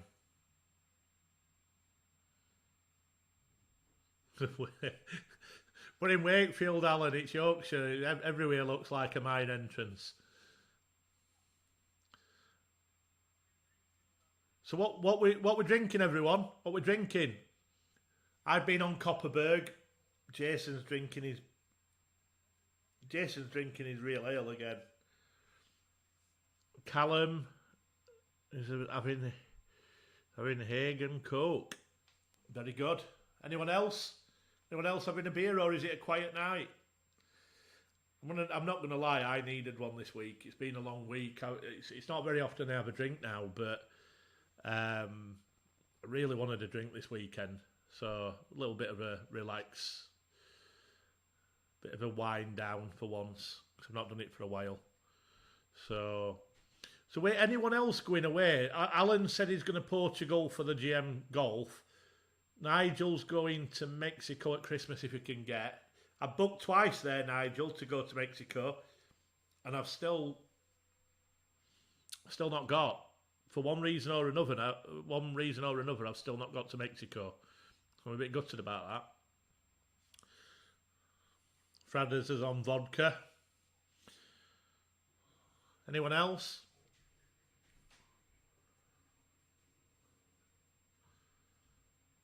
Anyone else having a drink tonight? Alan, I bet you'll be on your you'll be in your gin cupboard, Alan, I'm sure. Alan's got a right gin cupboard, hasn't he? I love that. I wish that were mine. What's Alan saying about entrance to a mine? So it looks like we're at the entrance to a mine. Okay. There's so many bugs in this ceiling. Oh. I'd have to hoover them later. Do I need to put the blinds down? This might be a good time to showcase the smart blinds. Kev, Pure Gold, Homebrew, Ale and Cab, Sav, Homebrew Wine. Fiona's off, I think, skiing in October. Skiing? I think. Where's that, Fiona? Europe? Further afield? So, oh no, we're all right. Nigel's on his... Alan's on Pimm's. Very posh, Alan. Pimm's! It's a tennis drink, is that, isn't it? Still on the G&T. Wonderful. Nigel on G&T. Fiona, that's port... That's the 5... Is it 5 or 6 P's? Fiona, she's run out of wine. Run out Proper of wine. planning and preparation prevents poor performance. Can't run out of wine, Fiona. I can't believe I've run out of bad wine. News. That's bad news. That's mad. I do feel for you. All the pit lights behind. It's not that bad. That's me. Ambience lighting in the garden. Oh, I'm not having this, Ellen. I'm putting my blinds down. You've upset me. I'm putting my blinds down. Gives me a chance to plug Morley Glass's Super Smart W blinds. There you go. How about that for a backdrop? Mines. Cheeky. Eh? Unbelievable, Jeff. Cheek of these southerners, eh? I know. I know. So, you wanted to talk about I football? tell you what, Alan, I'm going to send a strongly worded message on a pigeon complaining about you. If you're not careful. Oh, it's like a race between the blinds, look. Who's going to get there first? Who's going to get there first? That's going to win. There we go. Look, what podcasts have interactive fenestration products like this during the live stream? There you go. None. Two Zero. products in one. We've got the aluminium doors Decalu 88. and the blinds from Morley Glass. W Smart by Morley W Glass. Smart from Morley Glass. There we go. Can you get triple glazed blinds? No. Or can you? Is that a rhetorical question? I've no idea. I know, Kev, they're amazing, aren't they? Absolutely staggering blinds. I love them. I love them. So, programmed them all to this. Or sofas, rather. You can lift them, close them like we have now. Tweak up and down, open, close. Love them. Absolutely love them. Fiona, bless. I know. Hey, I tell you what, Fiona. I was watching some videos of Mark, bless him. I found my old long story. I'll tell you about it more. I was on the old YouTube channel of My Trade TV, and I was watching the interviews when he was at Sinsale with me, and him laughing at me, looking at the product that I had absolutely no idea about. I remember seeing that. That was brilliant. I remember seeing that. He was laughing his head off. I remember seeing that. Oh, I liked Mark. Mark was a nice guy. Absolute gent. Mark was too nice for this industry, to be honest. He was a very, very good man, and he was. I remember. Do you remember? I met him the first time. We went to a pigs event in Manchester. Do you remember? Yeah. And it was. God, it was years ago. But it was when I'd started to sort of make a foray out into Yeah, because no one doing knew stuff. We're just sort of appearing as such behind. And he came up to me and he said, "Well, me and you were talking. I can't remember who we were talking to at the time, but we were talking, and Mark came up and he just shook my hand out of nowhere. He goes, "Are you such as a double gaze?" I'm like, "Oh yeah." He says, "Oh, I'm Max Hotel. I'm from da." He goes, "Oh, I read all your stuff. I think it's fantastic." Da. And I thought, "Oh, how cool is that?" Because look, I just write stuff. I mean, that's all I. He was a proper gent with Mark. He was a proper gent, and he came up and he said he was a fan and he liked what I was writing. He thought it was fantastic. He would give, to Telling about how I read all the stuff I wrote, and do you know what? Just there's Proper one at Good yeah, Guys, definitely. it just 100%. In Man. fact, here we go. We'll raise that. Raise that to Mark to Mark Schlotel. There you go. What a guy. But yeah, wow, Mark, you're a good guy. But I was watching that video, and I've got to admit, it makes me giggle every time I watch it because literally I'm holding a product, and and he did it on purpose so he could get a reaction, and I'm just here with this product, and I'm like, yeah, that's really good. And you can see him like trying to hold back his laughter in interview. To be fair, you know better now. I know. I know. You give him a composite door slab, it's like, so this looks amazing. So what you've got here, right, is so this is a composite door, is it? Yeah. Listen, all I need to know is about how to market and get business for people. That's it. That's why I'm here, to educate him. I know a lot more than I used to. You know that. He knows more educated. He knows what a hinge is, a door handle, a behave. letterbox. He knows what a locking strip is. Behave yourself. He certainly knows what triple glazing is. I mean, if anybody wants to talk to any expert about triple glazing, man, this is the guy. This is your man, Mr. Triple Glazing. That's what this guy's called now, Mr. Triple Glazing. So yeah. Fiona, if you've got Amazon Prime or Uber Eats, you can order wine delivered to you, like within 20 minutes. You can order groceries, booze, wine. If you've got Amazon Prime or Uber Eats, you can order wine to your house. Amazon are going to go out of business delivering wine and beer soon. Amazon are going. Kev's all over it.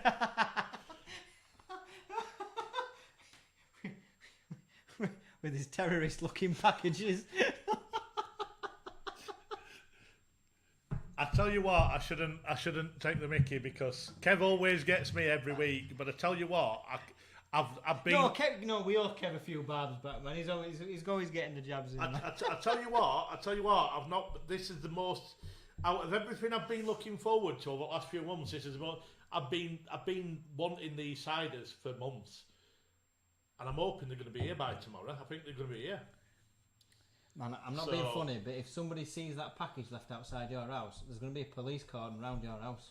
For a suspicious package. No, they turned him away. Post office turned him. Had to go and put him in a box. Okay.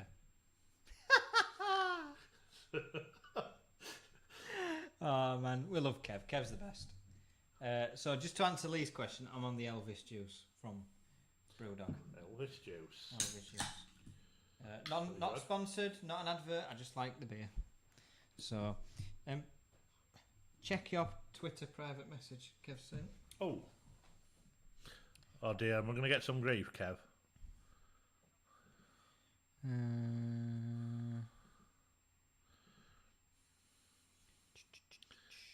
I bet it's turned parcel around for taking Mickey. Well, that's how it looked in then. Slightly better, Kev. Oh, Fiona's saying, I live in the middle of nowhere. So they won't deliver to her. That's a better. He's done it better. The packaging's a bit better. See, that's better. That looks less suspicious, Kev. You don't get turned away for that. So Fiona lives in the middle of nowhere. So have you got any gin? Fiona, any gin, any rum, any beer? You see, it's that point in time, Fiona, that if I were in your position, I'd be scouring all empty bottles for little dregs everywhere and making a cocktail. I have got. Just make a cocktail. If I could give you something, I've got a bar out there full. I've got a garage full, and I've got an extra wine cupboard full. I'd give Naffa all. Oh dear. Oh, any? I don't know. Moonshine. I've got some moonshine. I've actually got some moonshine in the. I have moonshine. Oh, he's thinking about it and all. No. I'm just looking and I'm feeling sorry for Fiona running out of wine and we're just staring. I've saved a bottle and it's a present to my new landlord. It's 3 months late. And look, I've got this bottle sat here, Fiona, so I feel bad. That's going to my landlord when I get home. I don't drink wine. Well, I drink rosé. He likes a wine. But you don't drink a wine. I don't whine. Don't call me DGB. Shopdgb.co.uk for your merch. So my landlord, a bottle of Malbec 3 months later as a thank you. Kev said it still sloshes a bit though. Be careful when you open it or you'll be wearing it. Is it side you tip you set? Do you put it upside down and it settles more? I don't know. I'm just gonna get neighbour to open his first and laugh at him. And then I'll go, all right, okay. Didn't know that was gonna happen. Mad. In fact, I'm just gonna let him do it. He's gonna love you. I'll just. He's gonna love you. As if I'd do that. He's a good lad. He's brilliant. Is Dave. You wanted to talk about football for a minute. Football. I hope that's okay with everybody. Football. I do because we're winning for once. Bradford are doing all right as well. I said Fiona, I weren't even going to show it. That with Jason being mean. It went out of shot and he had to put it in picture. I do feel bad. I get blamed for everything. So Bradford battered Stevenage, the mighty Stevenage, 4-1 at the weekend. What did Sheff Wednesday do, Lee? We drew the first game 0-0 against Charlton away, which weren't a bad result. All right. But we've got like 13 new players, so they were settling in. Fair enough. Then we won 2-0. Then we won 1-0. And we played a cup game, we lost on penalties. So we played 4 games and haven't conceded a goal yet. But for our division, we've got a very strong defence and keeper. So we're doing well. And to make it even better, sorry if the United, the Industry United fan. I'm not going to say. Sorry if the Industry United fans on from down West Brom game. We do have an Industry United fan come on here Sheffield occasionally. United, yeah. Is it Nick Truman? I think it is, isn't it? I think Nick's on tonight. Yeah. West Brom game were good, wasn't it? Well, when a chip shop folk has got more points in your club. Oh, it was a battering. It was a battering. Sheffield United. Football, Sheffield Wednesday, oxymoron short. Yes, morons. So we're winning. We're doing all right at the minute. That could change drastically with us. So we I think we're fourth. We drew our first game with Exeter 0-0. We lost in the cup game. Mm-hmm. We then beat. We beat them in 96th minute on a penalty. I forgot we were 2-1. And then we beat Stevenage at home 4-1. Quick question while we're talking about this. Who does everyone support? Put your team down. Message your team. Tell us who you support. Football. Kev's told us before. Alan, what's Alan's team? He's told us before. I don't know. Alan's off setting up telescopes by the looks of it. I feel like Alan's dealing with Hubble. Sorry, guys. Linda wants a telescope set up to see the planets. Well, I hope it's clear. It's cloudy as hell up here. Can't see. It's all that mine dust.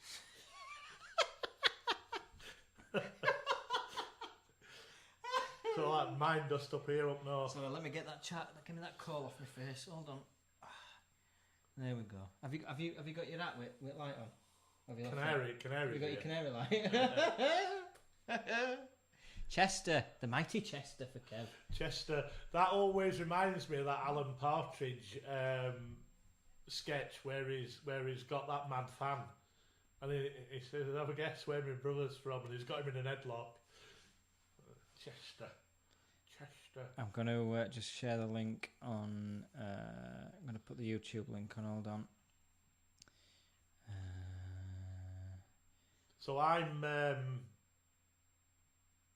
For anyone who isn't very clear, I'm Sheffield Wednesday. Up the Owls. Not sure how many football fans we've got on. Kev's Chester. Jason is Bradford Park Avenue. Fuck yeah. Hey, they're my second team. Adverto Media. Who have we got from Adverto Media? Is that Nick? It's Nick Caddy. It's got to be Nick Caddy, isn't it? Is that Nick? I think we've had Nick on before. Bristol Good Rovers. evening, Nick. Nick, I met on my holiday to Greece before COVID happened. I met some fantastic family from Bristol, big Bristol Rovers fans, I think they'll probably end up coming to a game, and I'll come to one of theirs. So I've got a lot of time for Rovers. Not so sure about your manager, mind, but Nigel is football Chelsea, rugby Harlequins. oh, When does the union season start again? I don't know. I'm not Is it a big October or rugby November? fan. I love my union. Nick Caddy, it is Nick Caddy. Good evening, Nick. Good evening, Nick. How the devil are you? Are we fancying Rovers this season? Because you were fancied and had a bit of a mixed start, haven't you? I've got time for Rovers. I'm not so sure about your manager, Nick. Nigel grew up in Bristol. Nigel, I think you might have a fair chance with Chelsea this year, pal. If I'm being honest. Chelsea look good, don't they? Chelsea look good. Arsenal, on the other hand, look absolute garbage. Did you watch the Brentford game? Yes. They were poor. Like, really poor. Brentford played well, to be fair. Brentford, I watched Brent. I watch a lot of football. The Bees. When we were in Championship last year before we got relegated, I watched Brentford a lot. And Brentford will do well this year. They'll not be at bottom, I'll tell you now. No, Brentford look good. If they are, I'd be surprised. No, They're a good team. No, Brentford look good. But they use the Moneyball, scheme. Where do you not know about Moneyball? It's American. Started off in American football. I think they first used it. The film about it, Brad Pitt's in it, called Moneyball. That's the. What's the premise? Well, it's all based around the buy players and draft players based around statistics and rather than the longevity of performance statistics rather than. There was a feature on 5 Live. I remember it was. Barnsley used it. Yes, Barnsley. Yes, I'm going to say Barnsley. Well, Barnsley have got better and better using it. Yeah, so Barnsley and Brentford were the two clubs they featured in this radio piece. Oh, Kev. You and Kev are worst people on here. Like the worst people. What do you mean? You and your comment about an hour ago. Which one? You know which one. I thought it was funny. Yeah, Brentford and Barnsley. There was a feature on 5 Live, BBC Radio 5 Live, talking about the statistical approach to buying players. It's clearly paying off. Barnsley have done pretty well. Brentford are in Premier League. Well, the owner of Barnsley or Brentford, I can't remember which one it is, both of them, I think, have got teams in Europe that have already started making Champions Leagues, and they're not the best known teams. No. So it's, but Moneyball is in America, it's massive. Well, it's well used. Well, sport in America, it's all data. It's all data. You look at college football, you look at NFL, you look at basketball, you look at baseball. It's all statistic based. I can't believe you haven't watched Moneyball. You need to watch that. It's a good film. Jonah Hill and Brad Pitt. I will watch it. See, I've never watched Fight Club either. Unbelievable. Do you know Phoenix is like Fight Club? It is sometimes, yes. Yeah. It is sometimes. Not allowed to. What's the first rule about Phoenix? Don't talk about it. With Exactly. Brentford do look good. Let's see on Sunday. The Premiership is never predictable. I don't think they're going to do anything against Chelsea, Nigel, if I'm being honest. Chelsea will be too strong. Chelsea look too good. Liverpool beat Norwich. They beat 3-0. Norwich 3-0. Man United battered Leeds 5-1. Leeds, that's the worst I've seen Leeds play in years. It flattered. Don't get me wrong, Man U played well, but Leeds were at the worst, and they didn't have Calvin Phillips. He didn't come on. They were on bench. I don't think that would happen further in season. Do Leeds need to worry? No. Is it too early to decide? Yeah, it was a bad day at office, that. So who's going down? Norwich. And? For me, I think... Who do I think?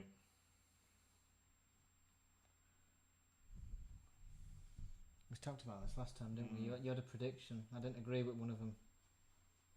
Who was it I didn't agree with? Can't remember. Who's going to win?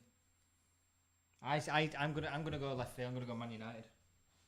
I'm going to go Man United. Not in a million years. Man United, mate. I think Man United will win this year. Man City or Chelsea for me this year. But I've Did you watch got the a feeling. Did you watch the Man City game against Tottenham?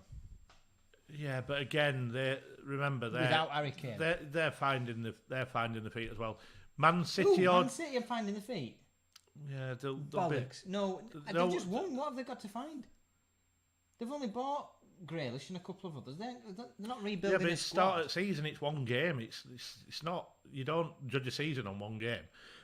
Nah, it's not. a good Man start for City or Chelsea to win. Liverpool. Then we'll be top three. Man City, Chelsea, and Liverpool. I'm going Man United, Man City, and Liverpool. That's my three. For some proper data analysis, I've got. What's up with Kev, man, tonight? What's got into him? He's on it, isn't he? Who's put some lead in his pencil? Kev needs to go watch Gardener's World and calm himself back down, man. Needs to go watch some shrubbery. There you go. Fixtures this weekend. So Fixtures? we've got Liverpool against Burnley. Brighton's going down. They're not. We're not. Watford will go down, even though they had a good start. Kev's laughing at Harry Kane. What's Harry Kane doing? He's not playing for anybody at the minute, is he? He's not playing for Tottenham. He's not playing for Man City. I think I said last time. I'm just trying to think who I said I thought were going down. I think. Go on, that's I a think I brave might have one, said Nigel. Palace. Norwich, Arsenal, and Leeds for relegation. Whoa! He's a Chelsea fan. He's just Whoa, living in nice, hope with man. Arsenal. Whoa. Chelsea don't like Arsenal and Leeds, so he's throwing that into the mix because it's. I a don't Chelsea think thing. I don't think Leeds. Norwich, I think, is a good shout. Arsenal. Wow. No, I think Arsenal. God, can you imagine Arsenal being relegated? No, I think that's a long way. I've still got a thing with Arsenal against them because they beat us in '93 Cup finals, both of them. Bradford didn't. Bradford beat them in our quarters. We lost in the FA Cup. We lost in the League Cup, but we had a replay in FA. I think it was FA Cup. We had a replay. I went to Wembley 4 times that year. Semi-final against Sheffield United, we won. Yeah. Arsenal in Cup final that we drew and then lost, and then other final we lost. But the only one good thing that came out of that were Andy Linnigan celebrating on shoulders of a player and he fell off and broke his shoulder. So that kind of... You see, Bradford are still dining off the fact that we beat, in the League Cup, we beat Arsenal and Wigan, who were still in Premier League at the time, and Aston Villa on the way to the final, and they lost to Swansea 5-0. Arguably the worst of the Premier League teams to play at the time, and we lost in the final. But then 3 months later we got promoted because we went to Wembley again and we beat Northampton in the playoff final and beat them 3-0. And then we had that FA Cup run where we beat Chelsea at their place 4-2 against a full strength Chelsea side. Now you're playing in West Yorkshire Division 20, West Yorkshire Division 25 against Crofton. Evo Against Crofton Village. Ossett Town. Crofton Village Select. Made up of 8 pubs in Village. Evo Stick Division 5. Playing against part-time plumbers. No. We're too big a club for that league, aren't we? Let's face it. Even you must acknowledge that. Bradford? Yeah. You find your level eventually, pal. Eventually you find your level. You know? Oh, man. Arsenal and Leeds are a bit of a Chelsea hate. Yes. I think that's fairly well understood. Leeds fans are... Oh, do we dare go there? Leeds fans... I'm sorry, Leeds fans are terrible. There's only one Leeds, big rivalry. Millwall, Sheffield United... even Peterborough fans can be a bit nasty, actually. Only one big rivalry we've got. I mean, some of our fans, some of Wednesday fans don't like Leeds. I'm not bothered about Leeds. It's Sheffield. And look, I've got a lot of friends who are Sheffield United fans. One of my best mates works for Youth Academy. It's not nasty, but I just want United to go bust. I want them to go out of business.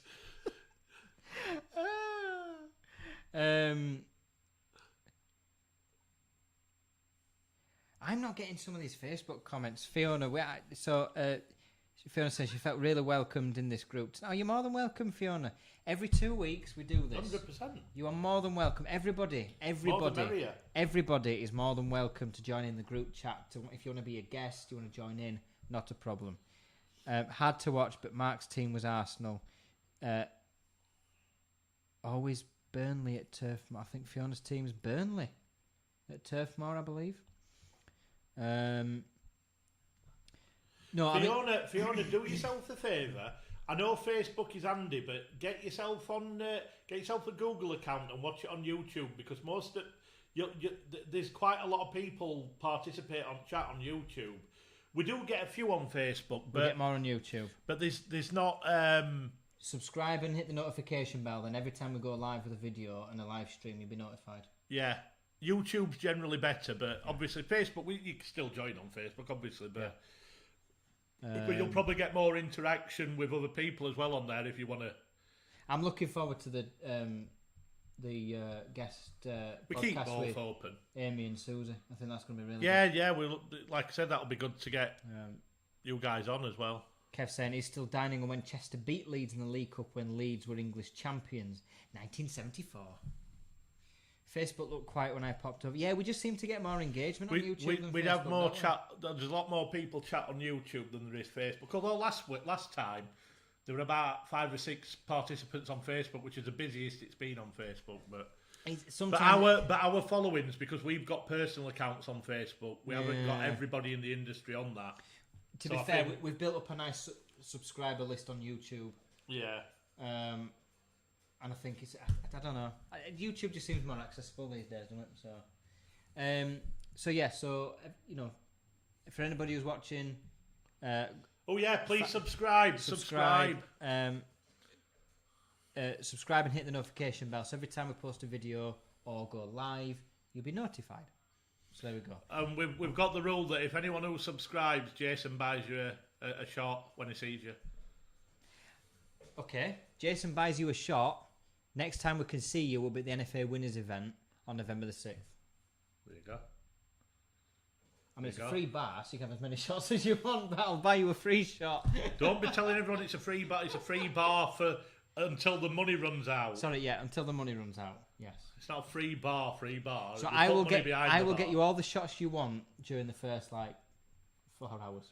You don't have, Fiona, you don't have to do it now. It's just you'll get a lot more people talking on YouTube. So do it next time. Just if you've got a Gmail account, you just need to use that. Log into YouTube in your Gmail account. Yeah. But do it for next time. I won't do it now. It's at the beginning of next week, Fiona. What I'll do is I'll send you a message, and I'll ask for Amy and Susie's email addresses, and we'll get it all booked in.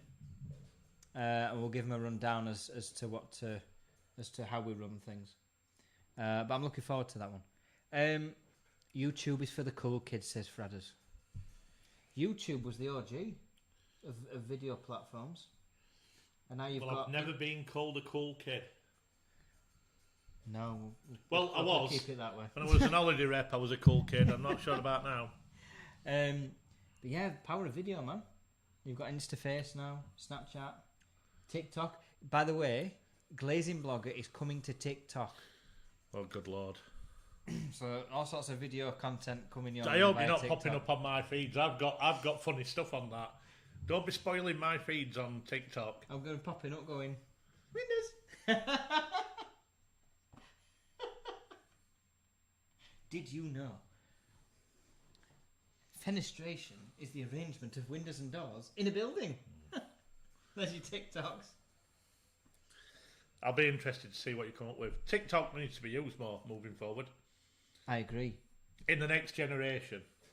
But the next generation is the generation we need now. Yes. So everybody get on TikTok. Kev, get on TikTok. Kev will be a massive hit on. Kev will be one of them viral, those people who don't expect to go viral stars. Kev, I reckon. I think so. Giving his pearls of wisdom to the camera. Kev would be massive on TikTok. A were rant. Yeah. Kev should get on TikTok. Kev's the next TikTok superstar, I reckon. I'm telling you right now. So, Phil's left us a comment on Twitter. Phil Parry, cheers, fellas, cheers, Phil. I had a good chat with Phil earlier on this afternoon. He's a good lad, is Phil.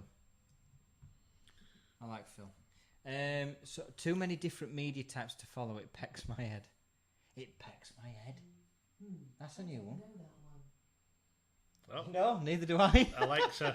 Alexa didn't know us. either. Pecks my head. I like that one. I like different sayings like that. Like El's teeth. El's teeth, that were bad. Or Zeus's beard. That were big. Or El's bells. I like that kind of stuff. Pecks my head. I like that one. Pecks your head. There you go. So, should we round off on an industry subject? Yes. But what do you want to talk about, people? We'll leave it up to the. Well, we'll save Fenix to for the next time. audience. We'll save Fenix for next time because obviously that's the weekend before the show. So we'll save that one for next time. Yeah. Although we do need to say that people are signing up. We can't tell everyone who's. We have had a few sign-ups, but we've got an official one that we have announced for Telford 2023 and 2022 and virtual. 2022 virtual shows. Morley Glass will be joining us. So hello and welcome to Morley Glass. We've got a lot more to announce very soon, but so officially we'll be waiting until next week. There's more to come next week. Oh god. I can't. No, not yet. I know. We'll save it. I know. But the reaction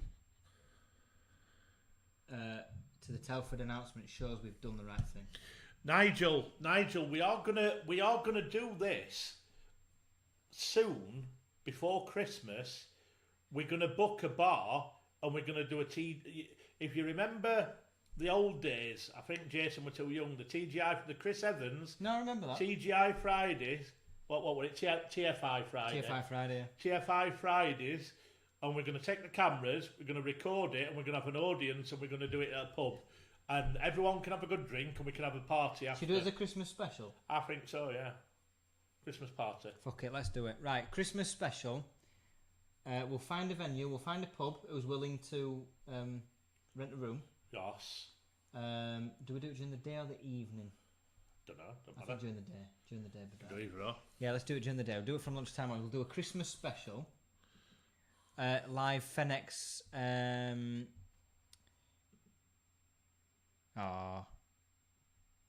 We like you too, Fiona.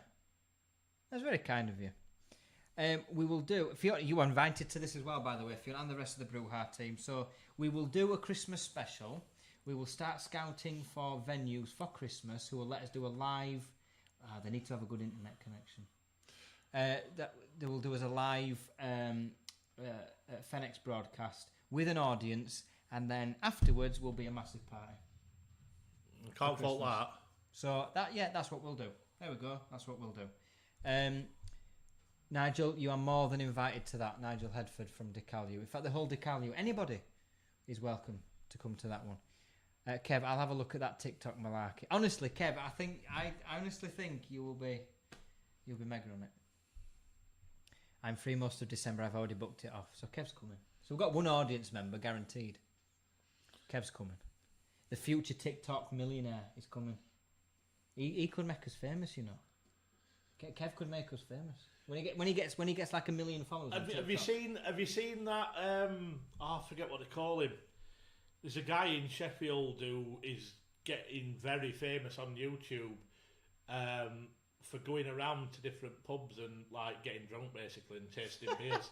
Beer Bandit or something like that. Is it Beer Bandit or Beer? That sounds awesome. Mate, he's mad as an hatter.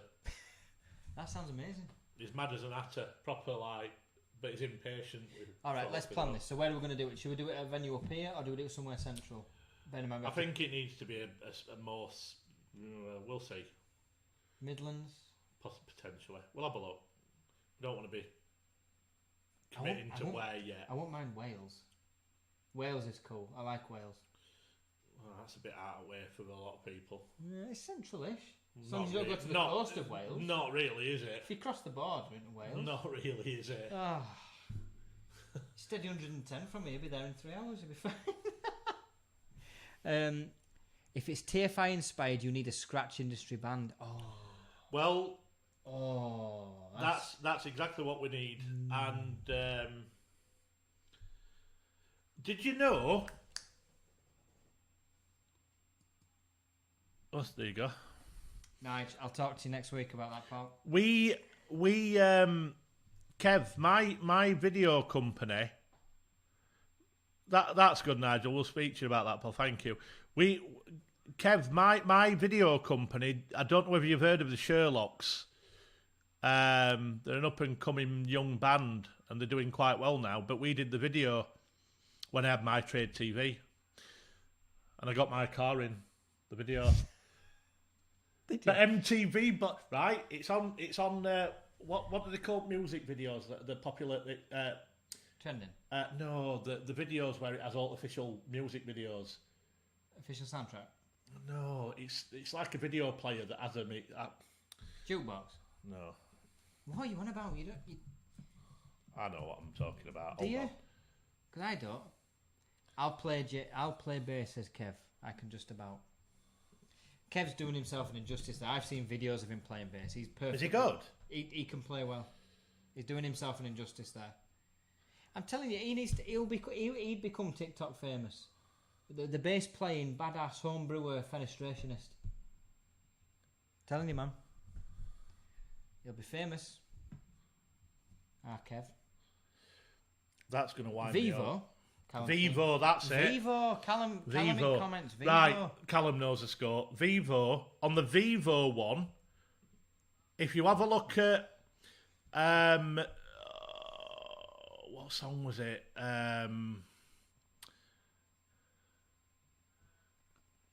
Oh, go on, carry on talking. I'm going to find it. Oh, all right. Okay. So I'm going to post the link. Lee's on the Sherlock's YouTube page. But yeah, we'll. I'm quite excited about this now. The live Fenix live stream. Oh God, it'll be like if anybody listens to Radio X before the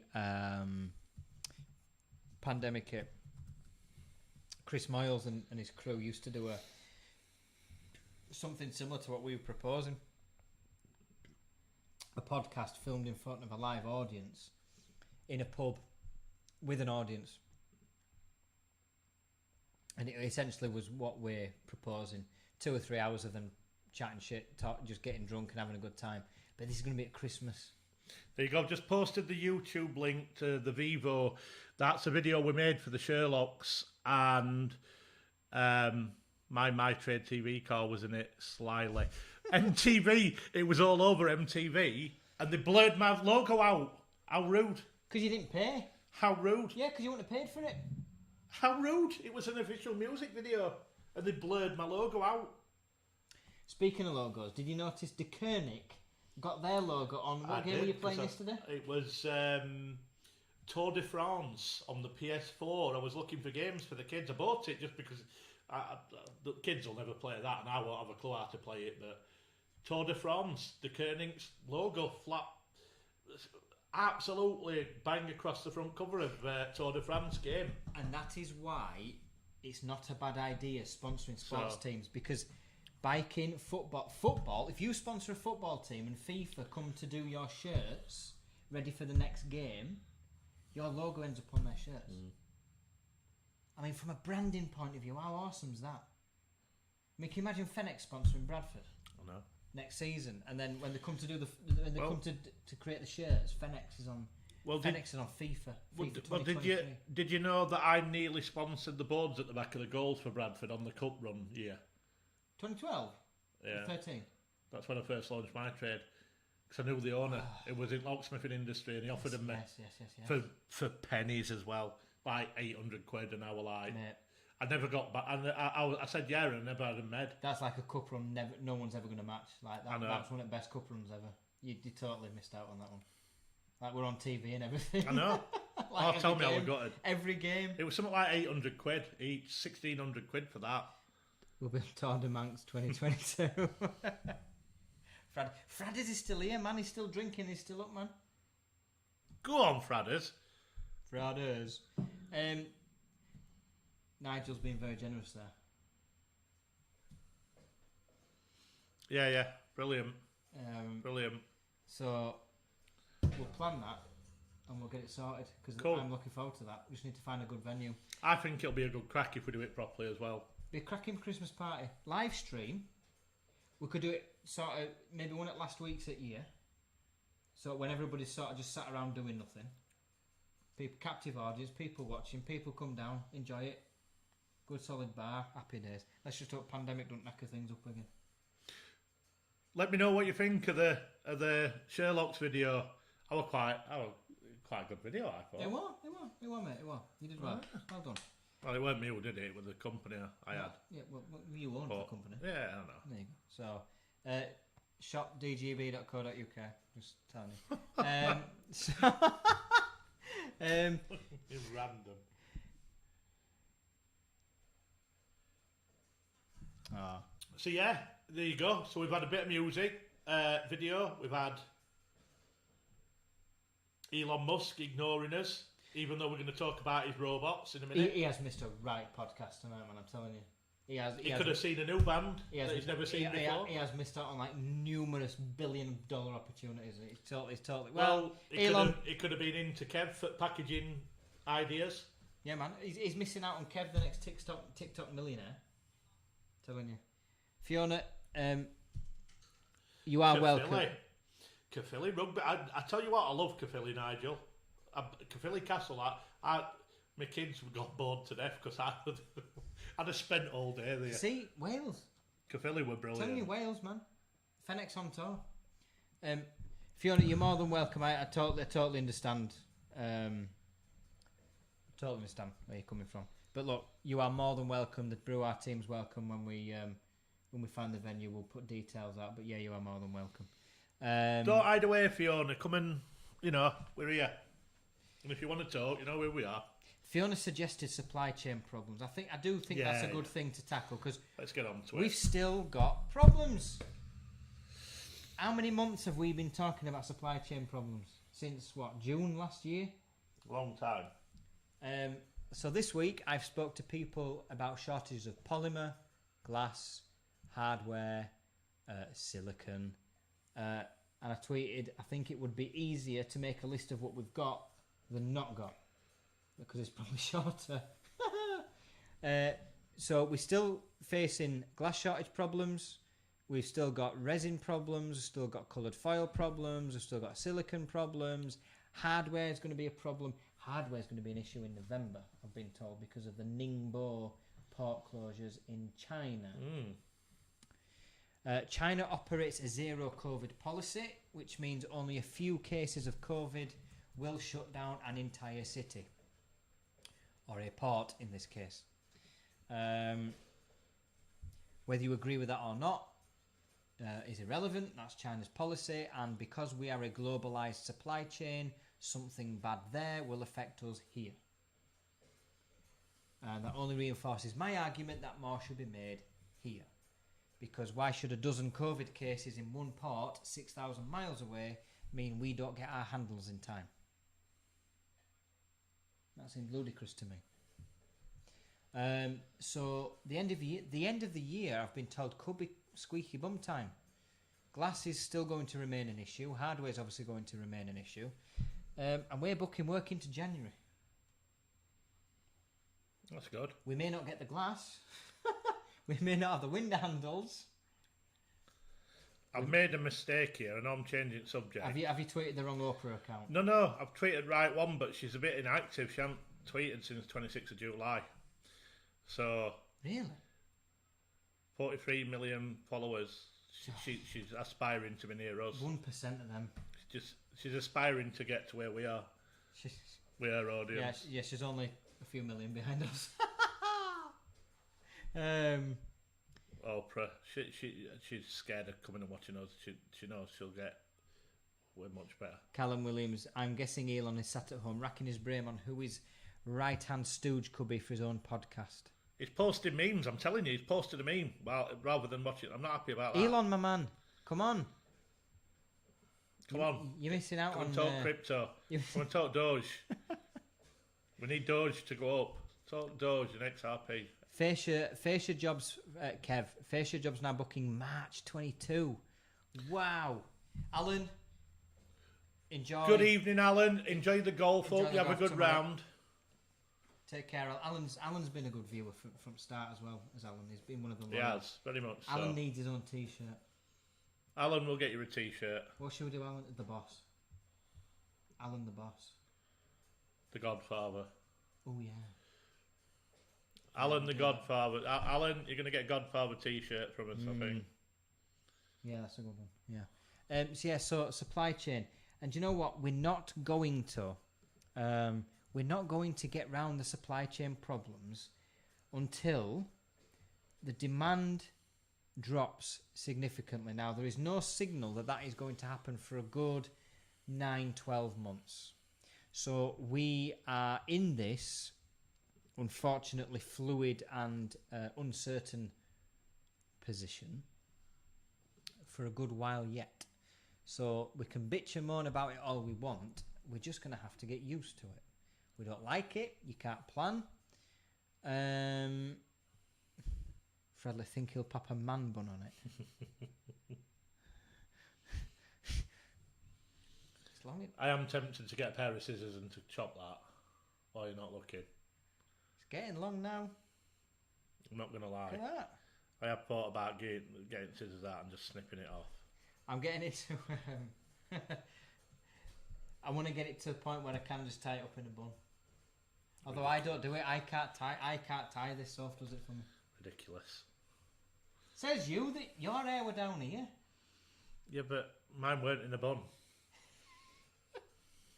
I like it. I'm going for shit Viking look. Short back and sides. So I'm gonna say, Joe, I'll leave you alone. I'll not wind you up. what are we going to say then? I'm gonna say what? Junior Viking.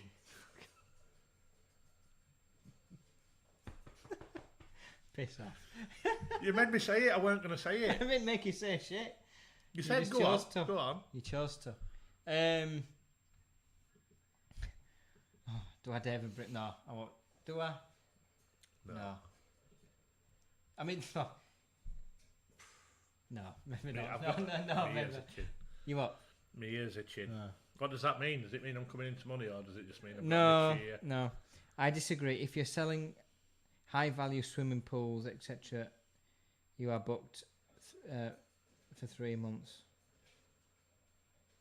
I won't mind a swimming pool. I won't mind a swimming pool. There's builders I know quoting 2 years on extensions. 2 years. You've got a rapidly expanding family. You cannot wait 2 years for an extension. That's insane. But that's where we're at. It's a mix of lack of labour, lack of materials, too much business for you to cope. Fradder's dangerous move, doing a fenestration Christmas get-together if it's still... I don't understand what Fradder's is saying there. Dangerous move, organising a fenestration Christmas get-together if it's still growing when everyone carries a Stanley knife. Oh, Fradder's, that's quite a dark thought. That vodka's kicking in. Yeah, needless to say, I mean, God, do we need to search people on the way in? I suppose it's a pub, there's going to have to be door security, with the hatred of you, maybe. There's a lot of people that are not liking you. Yeah, trade media are banned. Yeah, they're not allowed in. Do you know what I want to... they're all right. I get on all well with them. It's just you've got a bit of a problem. I could... Whoa. I don't have a problem. All right, there's a problem with you. There's a problem with me. I know. I just do a good job. It's up to them to do a better job. Don't be bitter, be better. That's the saying. Jess, you don't need extensions. You've got a bun. I can tie my beard. Kev can get a beard bun. He can tie his beard into a bun. I want to know... Who was the person with the Stanley knife? Who had a Stanley knife? I think Fiona's tagging onto Fradder's. Oh, right. Oh, it was just a silly comment, Fiona. Oh, dangerous move for your man. Okay. Oh, Fradders is threatening me, eh? Oh, yeah. Fradders your band. Well, there you go. Get it now. Yeah, Fradders your band. You can't come. Do you know what I want to know is why on Twitter is Right Said Fred trending? I hope it's not bad. Someone have a look. What a... Right said Fred Star hospitalised with COVID, but still refusing the vaccine. Well, my man, that is stupidity in a nutshell. But there we go. I didn't tell you, did I? There were some protesters. I've got really itchy ear, sorry. There were some protesters on the dual carriageway yesterday. Conspiracy theorists holding up the traffic. Life must be so exhausting if you, as a conspiracy theorist. I mean, do you think the world's flat? That the royal family are 9-foot lizards? That the Illuminati are real? 9/11 was an inside job? We never landed on the moon? You must go through life just questioning everything. Are we in the Matrix? Are we in the Matrix? No, we could be. No. You could be. Listen. No. Okay, so I'm sorry, everybody, for the next 5 minutes. So, there's a lot of scientists talking about we could be within a simulation. A simulation. Yeah, a simulation of life. And the evidence for that is? Read it up yourself. Go and have a look. What's the basis? What is their explanation to say that we're in a simulation? What evidence have they uncovered? That we're in a digital simulation. I'll send you a couple of articles that I read a long time ago on it. Right. I'm not saying I think that's so, but it was quite interesting to read. It was quite interesting. Okay. Kev, I can see the numbers. We're all ones and zeros, Kev. Have you ever watched Bandersnatch? No. Well, if you watch Bandersnatch, that's what they reckon it could be like. Like, we could be a simulation of a simulation of a simulation of a simulation. Oh, God. Do you know what? Even if it's real, I can't be asked. What is the point? What is the advantage? It's quite interesting, though, as a film, Bandersnatch. You want to watch it? You'll make the decisions. And what they're saying is we could be having people making our decisions for us.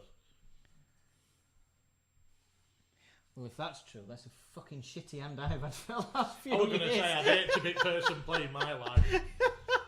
Poor fuckers. It must be based on how much money you've got, and mine must be paupers. Definitely. Mine must be paupers. I've definitely not got a rich owner of my life game. If we weren't blind, would lower. If we weren't, blinds would lower at the same speed. That might be a glitch. No, do you know what? Oh, glitch. No, do you know what that is? That corner doesn't get as much sun, so the solar panel that charges the battery doesn't get as much as these two. So there you go. Lee's absolutely right. Watch The Hitchhiker's Guide. The answer is 42. There you go.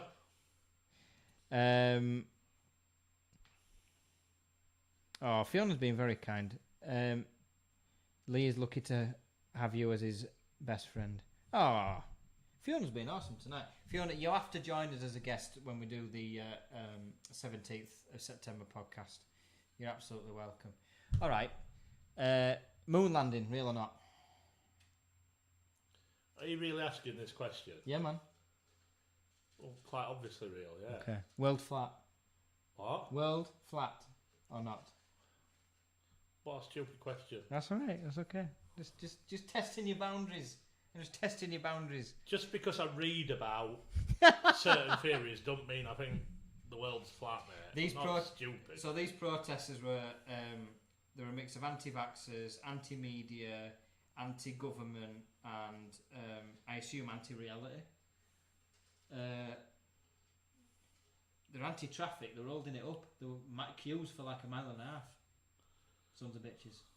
People got places to go, man. Well, simulations to carry out. Exactly. That might be part of simulation. Someone's held them up. No, it's yeah. So people have strong feelings upon the matter. But going back to the topic at hand, which was industry supply chains, the only way this is going to get resolved, if we can rapidly scale up stuff, is if we can expand storage, if we can buy more machinery, if we can get people to process orders better.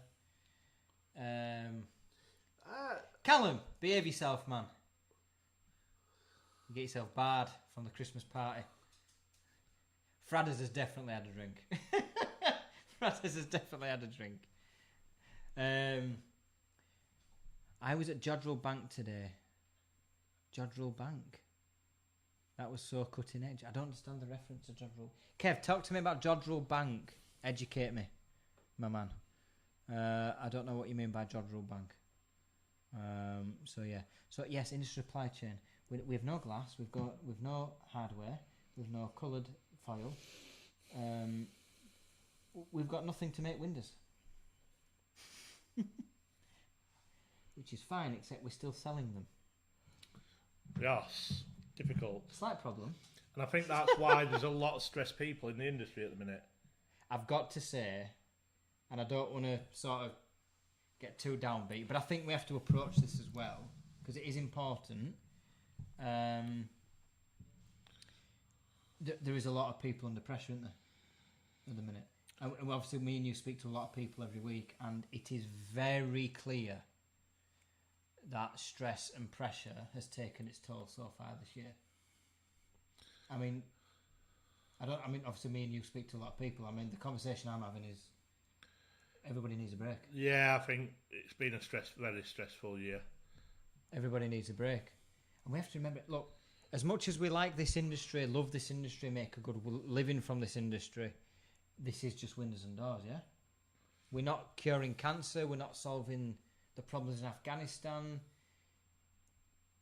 We're just selling windows.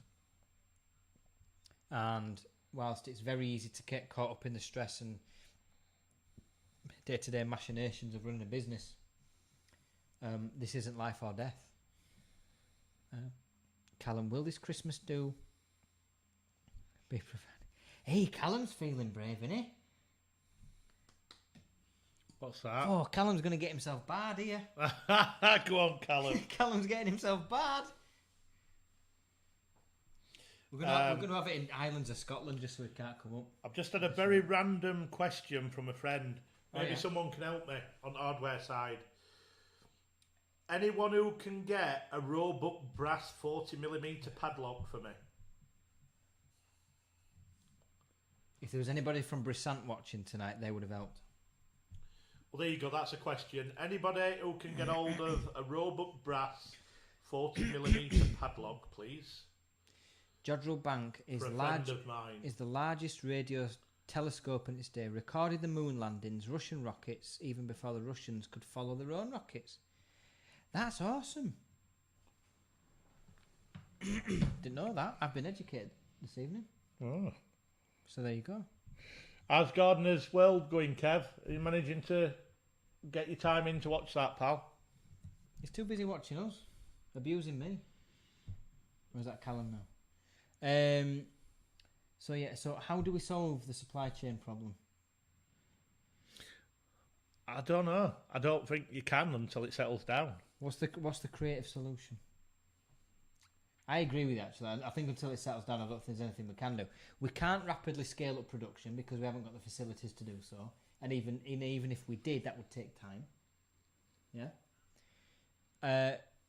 A rapid decrease in spending, which doesn't look like it's going to hit till the middle of next year, minimum.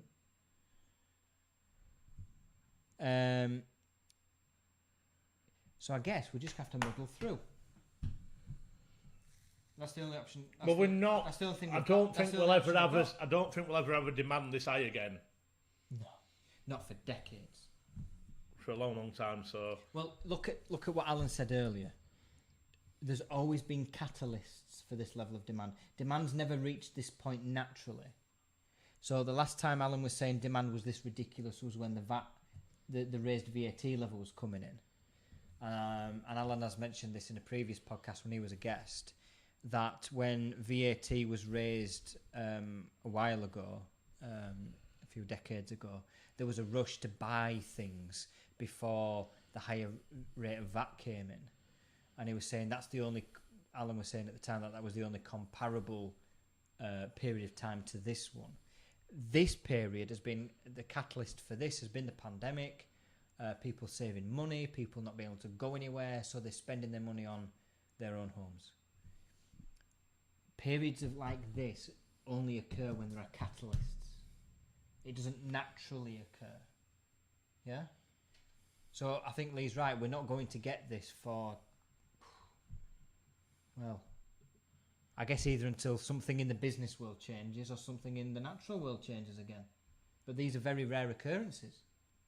They happen once a lifetime. So think about that. What we're operating through now, what we're working through now, is a once in a lifetime period. So that's cool. Fiona's asked a question. I don't. What? How do you make a what? Sorry, Fiona. On the comments, Fiona, just clarify what your last couple of comments, and we'll be able to help you out. I think. Oh, I'm running out of beer. Do you know what? Twitter's really weird. I've done it. I've done a search. You know how it does for me, like what's relevant to me and trending. Andy Peters. What's Andy Peters got to do with me? He's on Celebrity MasterChef apparently. Now I remember Andy Peters from my youth. He was Ed the Duck on BBC TV. You're far too young for that. Andy Peters and Ed the Duck. Do you want to see Ed the Duck? If you want. There you go, that's Ed the Duck. Bloody hell. Looks like a turnip. Little puppet with a green hair and Looks like a turnip. made funny noises. I remember the VAT one. That was a 5-month lead time, as I recall. Kev, seeing as though you remember that, this is quite prolonged for me. We've had this level of demand for a year. Now, Kev, was the VAT period demand? Did that span 6 months, a year, 18 months, or was that sort of like a really sort of condensed sort of 6-month period where demand was high and then leveled off again? Because at the minute, obviously demand has been very high for more than a year now, and it looks like demand could be high again for, depending on the estimates, between 9 months and 4 years. Was that sort of a really sharp burst of business and then it sort of tailed off, or did that last quite a long period of time? Callum, the difference between the VAT on the PVC and now is back then they had hard-working people out of work, northerners, miners, so they were hands on deck. Now there's just not enough people interested. That is a key difference. Back then everybody had work, didn't they? You could walk into a job almost. Now it's different. It's not the same situation. Callum's right. Although saying that, there's a million job vacancies. There's a million job vacancies. There should not be that many people out of work with that many vacancies. Announced in the budget in the March, then it was instant to buy before. Okay. So March budget, and then it came into effect in August. Okay. That must have created an accounting nightmare. Can you imagine the rush to buy stuff before then? And what if you bought stuff sort of in July, but it weren't invoiced until late August or September? What VAT rate was applicable? Did you carry it over? Were you able to deduct it? Was it deferrable? That just sounds awful to me. From an accountant's point of view. Probably. Just sounds terrible. One last Elvis juice for the night, I think, for me, pal. I'm excited about this Christmas do now. I know it'd be good. But don't forget, I need a Roebuck brass 40mm padlock. Please, anyone who can help, a friend of mine, then it would be much appreciated. I don't think they care. Might even get a review. And a celebrity endorsement, because he looks like Kev's gonna be a TikTok millionaire. It looks a bit like either Lionel Richie or Van Diesel. So it'd be a good celebrity endorsement. Oh, endorsement from your guy. Okay. Yeah, Paul. Does he look like Vin Diesel? Paul, a little bit. Where the guy? Some people think he does. I don't. I think he looks more like Lionel Richie. I'll show you the picture. See what you think. Where the guy in school used to shave his head, who was ginger, and he looked like Vin Diesel, so we called him Vin Diesel. Let's see what you think. I wouldn't say he does, but Kev saying as long as it was paid up, it was VAT free. It had to be paid up to avoid the VAT. Okay, so I think whatever the purchase was, so long as it paid up before the deadline of the new VAT, you were VAT free. Okay, fair enough. Just pour the rest of that. Quick. it's quite obviously not as big as him. But some people say Quick task. no. He doesn't look like Vin Diesel. Well, I haven't said he does. I said he looks like Lionel Richie. Or Vin Diesel. Well, I didn't say he does. I said some people have said he does. But he also looks like... Show that to the camera. No, because it's a bit wrong. But he also looks like... There's no way on God's earth He anyone also thinks looks he looks like- like Vin Diesel. He Not also a looks like Uncle Albert.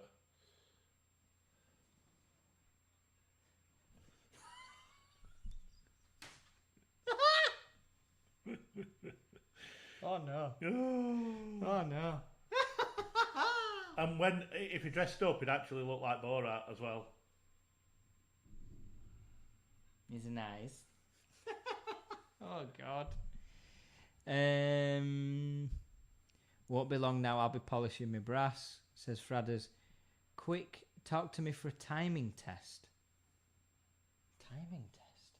What's Kevin about?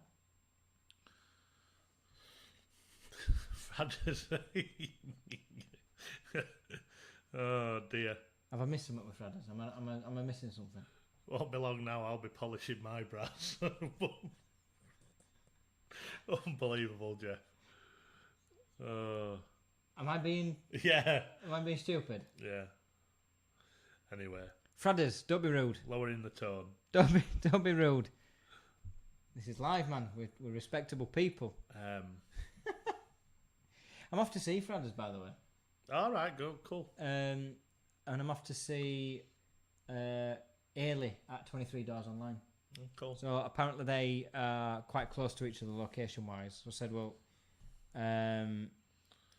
if I go see Fradders, might as well go see Ailey. So might go grab something to eat and drink. Cool. In Oh, by the way, Manchester. Fradders, I'll be ringing you back Monday, pal. Regarding what we discussed. And I'll be ringing you front Tuesday. I want to see the delay on the returns. I've lost Kev here. What? Catch me up on this. What's Kev on about here? What? Bill? Talk to me for a timing test. Say ping. I want to see the delay on the returns. Ping.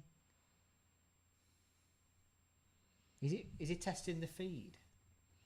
I don't understand what he's on about. I don't know. Kev, you've lost me, pal. I don't know what we've totally broken down here. I don't understand what we're talking about.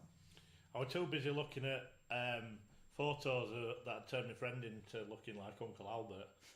So I missed the conversation, so apologies. Jesus tonight. Well, look, it's 10 to 11. I think we'll finish on Elon Musk's robot, even though he's being rude. Yes. He's not joined us. Elon Musk, Vin Diesel, Lionel Richie, Uncle Albert, bit of a stretch. Yeah. Yeah, that. He does look a bit like Lionel Richie. He looks like ping. Say ping. Ping.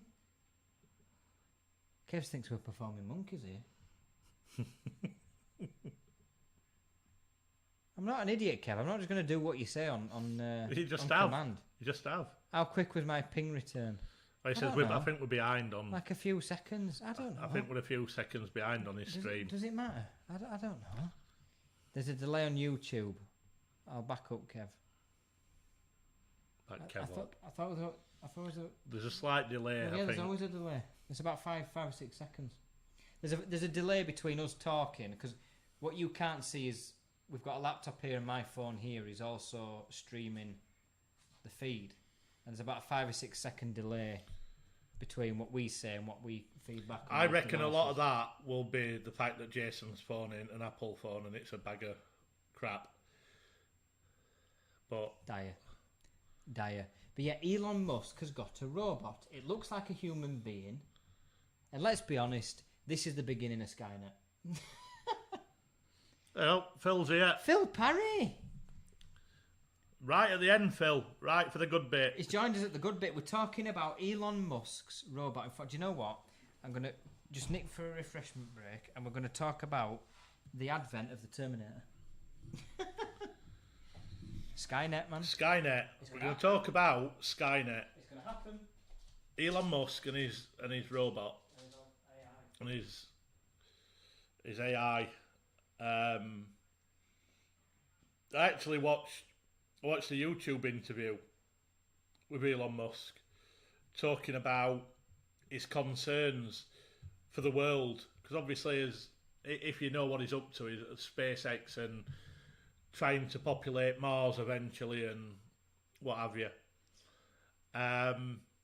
He said his biggest worry wasn't a nuclear war, it wasn't global warming, it was the ability for AI, artificial intelligence, to fall into the wrong hands. And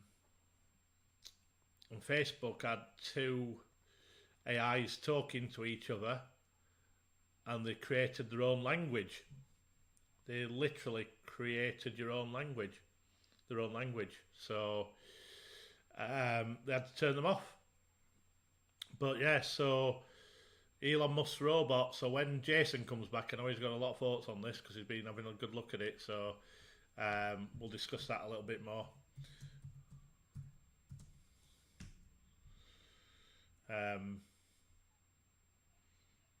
So why so late, Phil? Have you been busy? Have you been out and about, mate? Have you been out for a party, or just been busy watching telly? You missed some riveting conversations, to be fair. We've had talks about drinking, football. You missed the football. Are you a football fan, Phil? I don't know whether he's a football fan or not. He's missed triple glazing. Triple glazing.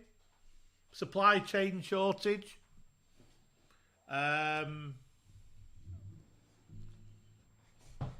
I like how the Tesla bot is weak enough to be overpowered and slow enough to run away from. See, that's Elon Musk covering his back so he don't take over. If he makes it too strong and too fast, humanity's knackered. But he's designed, so the Tesla bot is a thing. Elon Musk said he's designed it to carry out repetitive tasks, boring tasks, and work that is too dangerous to carry out as a human being. So he's eventually. Have you seen iRobot? I can't believe I'm saying this, but no. Really, with Will Smith in? Yeah, no. If you've watched iRobot, that is the reason robots were invented. Humanoid robots were invented. Oh, he's a Derby County fan. Oh, Phil, dearie me. You relegated us, by the way. I'm a Wednesday fan, me, mate. Boo. iRobot, if you've watched it with Will Smith, is a world, I think, is it 2050? Maybe a little bit more than that. I haven't seen it. A very automated world where everyone has his personal robots. And obviously, people have got varying models, and this newest model comes out, and AI turns out to take over. It gets dangerous. AI takes over these robots and becomes a danger to humanity. Are we at the beginning of iRobot, Lee, where these first Tesla bots will have their own basic AI? Well, as you know, is this the start of Skynet and iRobot and all the? Well, I think shit that comes with that. I think the viewers are going up, by the way. It's because Elon Musk here, look, he's bringing his viewers. Elon knows we're talking about him now. He's listening in. He knows that we're in his simulation now. But thank you, Nigel, mate. Yes, we will give you a call Monday. Cheers, Nige. Yes, so, yeah. Tesla bots are here. Well, I posted a video many moons ago, years ago, and I brought it back up in one of these podcasts recently around the robot oven with the robotic arms. Oh, mate, I can't believe Is it the kitchen? The Where it kitchen, makes yeah, stuff? the robot kitchen. Yeah, I've seen that. Yeah. And it's immense, and it's been going that way for years. You know, the use of robotic systems to do menial day-to-day tasks. Well, look at the Hoovers. The Hoovers are the self-cleaning Hoovers now. Royal Caribbean cruise ships, they've got robotic bartenders make you any cocktail on earth, as long as they've got the ingredients. Make you a cocktail. Actual robotic arms on the bar will make you the cocktail.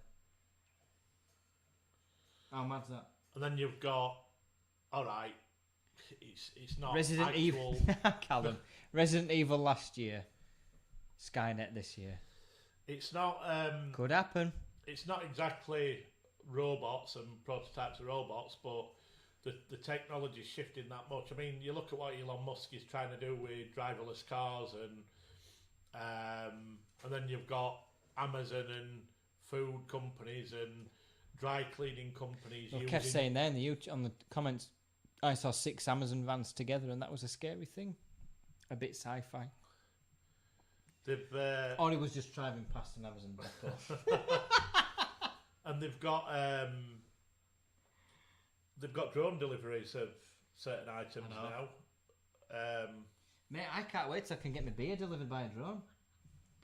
Well, there's a dry cleaning company. There's a dry cleaning company that are extending across nation at the minute, doing it, delivering dry cleaning by. Bugger dry cleaning. I want me Elvis juice delivered by a drone while I'm sat on my super chair in the corner. That's the dream. But on a more serious note, think about Tesla bots. So Elon Musk says the purpose of these Tesla bots is to do the repetitive work, the dangerous work, the boring shit that humans don't really want to do. Okay, so basically he's shooting for the ultimate what's the word? Automation. Mm-hmm. Yeah? Removing humanity from those processes.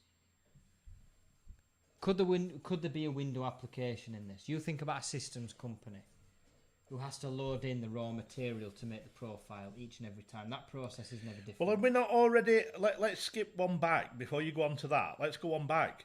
Because we did a video for a company called Glass Machinery Company.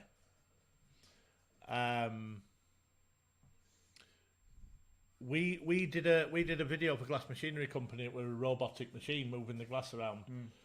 But a lot of the machinery now is that well automated. It's not needing people on the line as much as, like, rather than having several people on the line, you've got one, maybe 2 people on it. Yeah.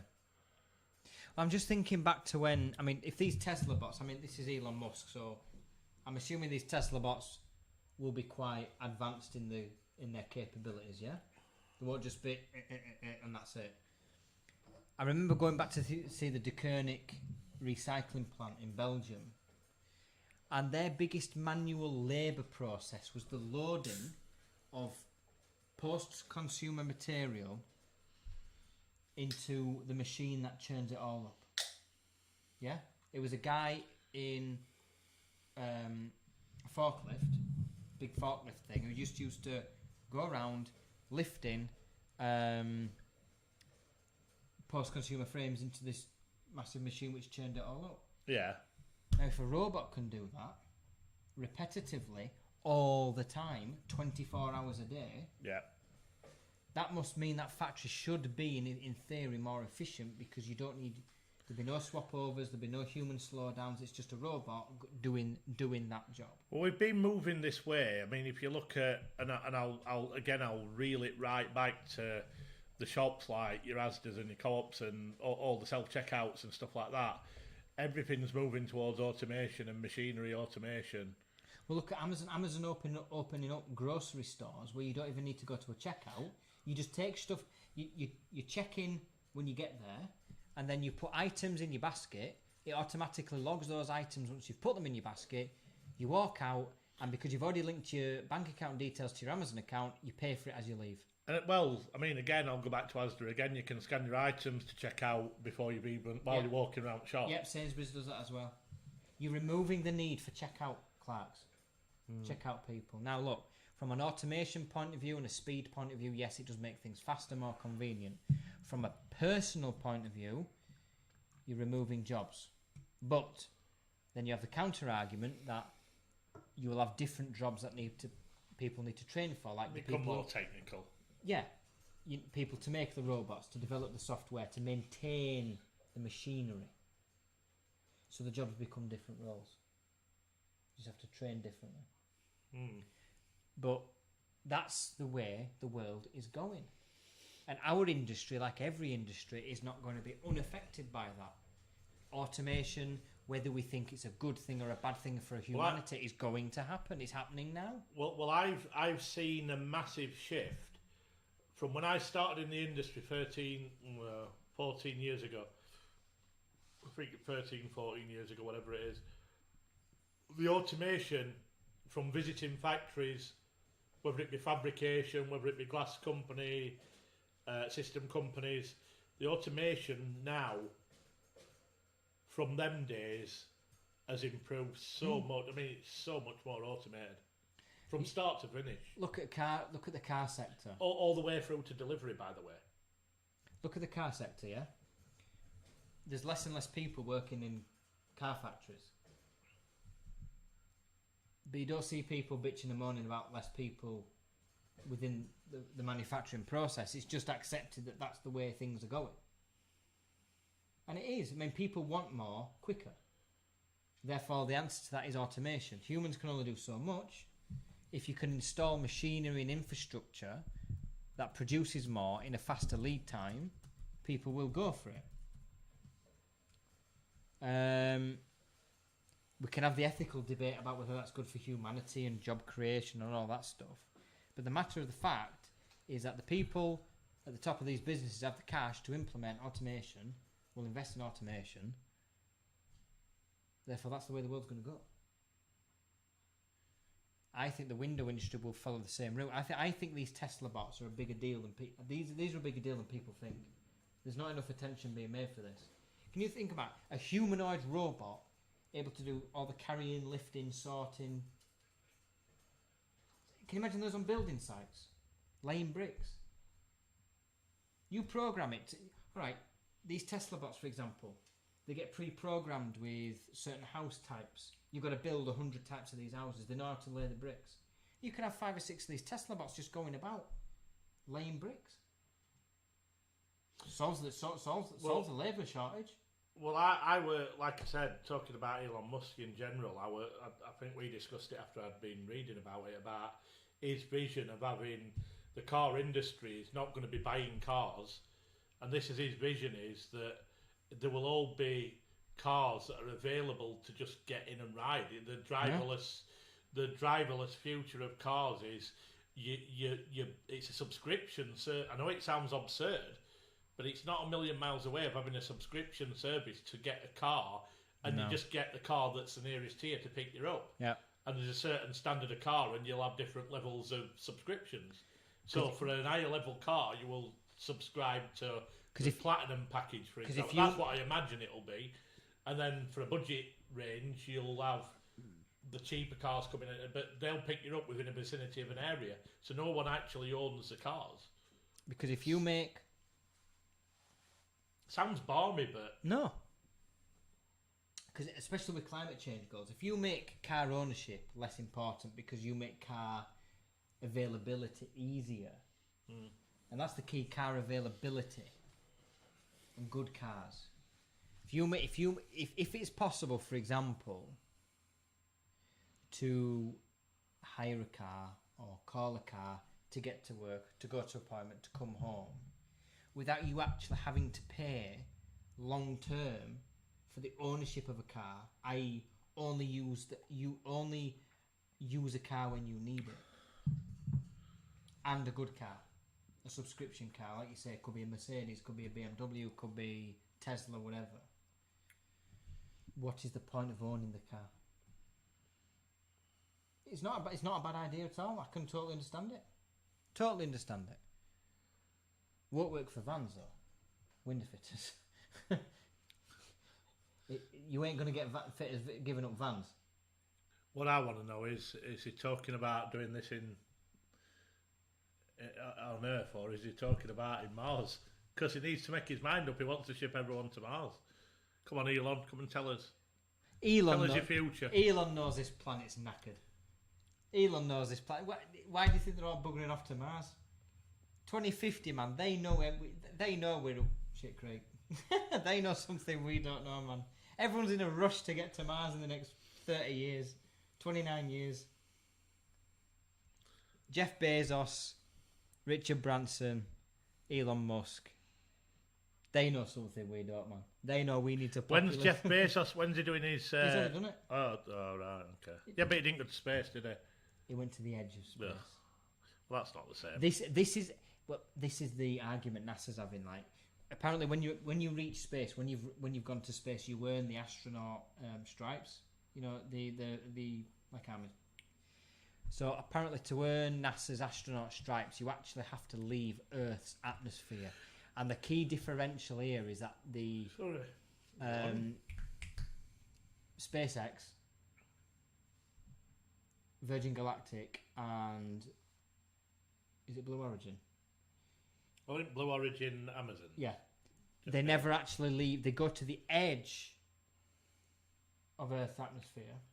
They don't leave it. It's not like the International Space Station, which has left Earth's atmosphere. They just approach the outside, like the complete. They achieve weightlessness, but they don't leave. They don't get like the ISS, and that's the differential. Because apparently, I think Jeff Bezos were a bit. Was it Virgin or was it Richard Branson? Were getting a bit pissed off because they weren't being classed as true astronauts by NASA. I know. Poor Richard Branson. Yeah, I know. I'm going to say. Boo-hoo. Poor Richard Branson, who were begging off at government, and now he can't be an astronaut. I know, it's mad, isn't it? Unbelievable. So apparently they're getting a bit pissy about the definition of space now because they want to earn the stripes. Are we all ready to feel very sorry for them? I'm flooding in tears for the man. But yeah, Tesla bots could be fitting your windows and doors in like 5 years' time. How about that? Do you know what? I'm going to go to bed crying for Richard Branson tonight. Poor lad. He'll be sat on his island, sipping cocktails, crying about not being an ass. Do you know what? What a poor guy. Kev saying, Jodrell Bank today, our planetary life is a fluke. There's nothing else out there. Bezos has nowhere to go. Kev, I refuse to believe that in the entire universe that we're the only living things out there. That cannot be true. That cannot be true. I appreciate life on Earth is a fluke because of the distance from the sun and the chance of having water and all the sort of awesome stuff that comes into life. But there are billions of galaxies out there. We inhabit one galaxy. There are billions of That's galaxies. That's not Kev's view. Or is that Jodrell Bank's view? Yeah. Well, I disagree with Jodrell Bank. There we go. Although we don't know what Kev's view is. Can I have a Tesla bot just to make me a brew? That's essentially. That's what the kitchen's for, mate. Buy the kitchen That's bot. what the kettle's for. Buy the kitchen bot. Buy a kitchen Oh bot. yeah. The big thing you've seen, yeah. Buy a kitchen bot. It'll make you some pasta. Or pasta and a drink. Callum, get off your ass and make a cup of tea yourself. No, if you watch iRobot. Although I've got to say, wait, before we go on to iRobot, I've got to say, the more and more I looked into that kitchen robot, the more and more I was disappointed. It looks brilliant, right? It looks absolutely brilliant on paper. How much is it? A lot of money. Like you're talking. Can you say like $200,000? Yeah, $200,000. But I'm slightly disappointed because I'd want the robot to actually go and get the actual recipe materials, the food, and you have to actually put them all in different. So all the work's done in the prep, so you got to put them in. So you have to load it up. So you have to load it. Yes, so there's Right. like boxes and obviously because it's not. It's just an oven with arms basically, but I think Callum. Oh dear.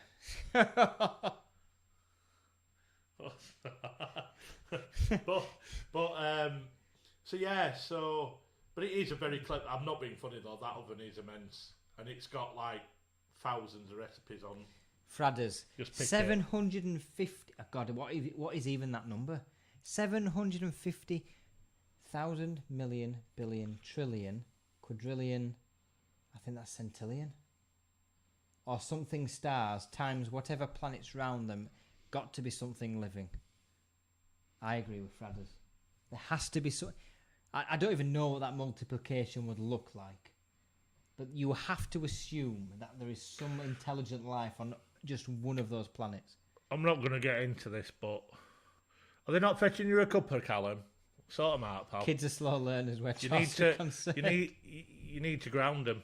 Ground them for a Ground weekend. him. He's only got. I think he's got young girls. Oh well. Yeah, learn to make a cup of tea, or you're grounded. Spence would make, if he could. Spence would make us a cup of tea. He would make us a cup of tea, honestly.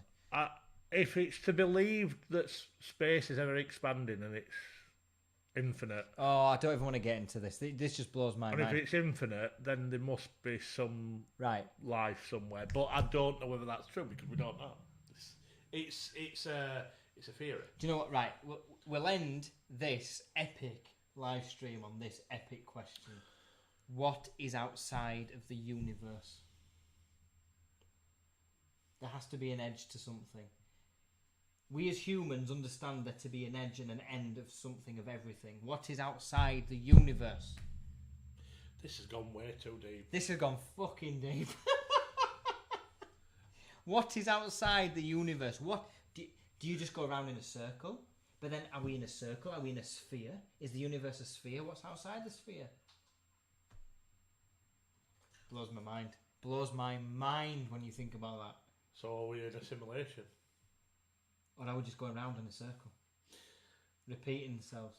I much preferred it when we were talking about blokes with little wieners and who sound like owls. It was a lot more laid back. Oh, Back in them days.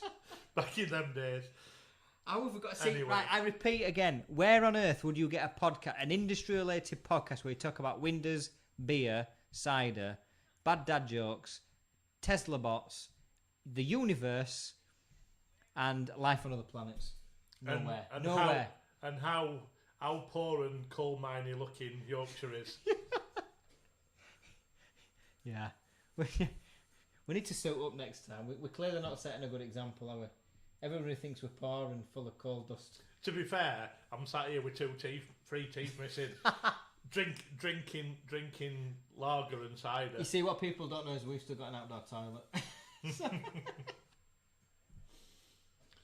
Oh man, all the resin we're lacking. Bolton. Quadrillion. I was right. Quadrillion. Don't make one brew, make lots of brews, then freeze them, then you can easily defrost one when you want one. Oh, Sean Locke joke. Oh, Sean Locke. I've clearly tuned into the right time. Phil. You tuned into the best time, Phil.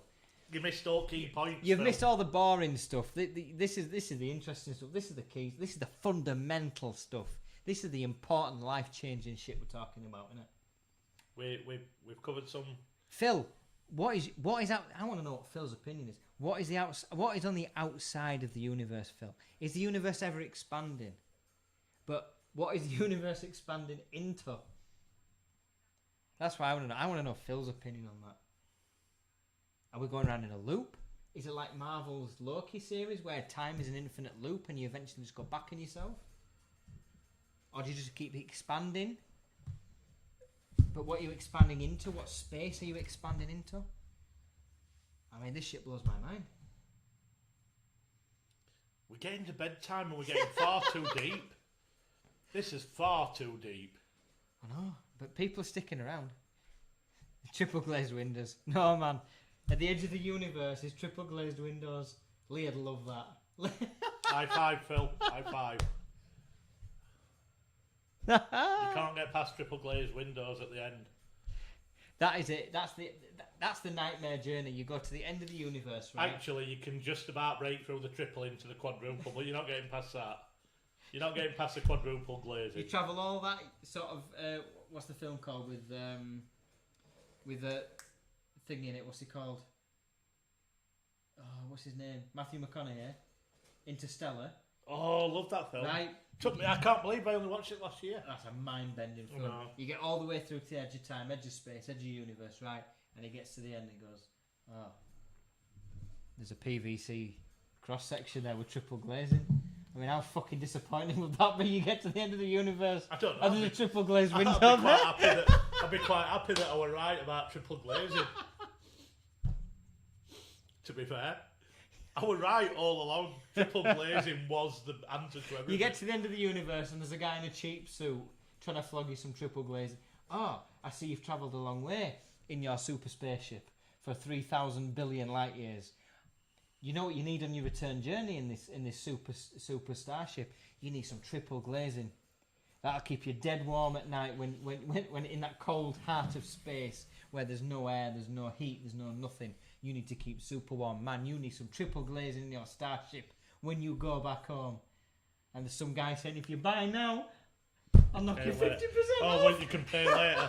You can pay later. Buy now, you can pay later. When you travel back round again a few million light years. But some guy who's balding on top trying to sell you some triple glazing for a starship was going to take you 3 billion years to get home in.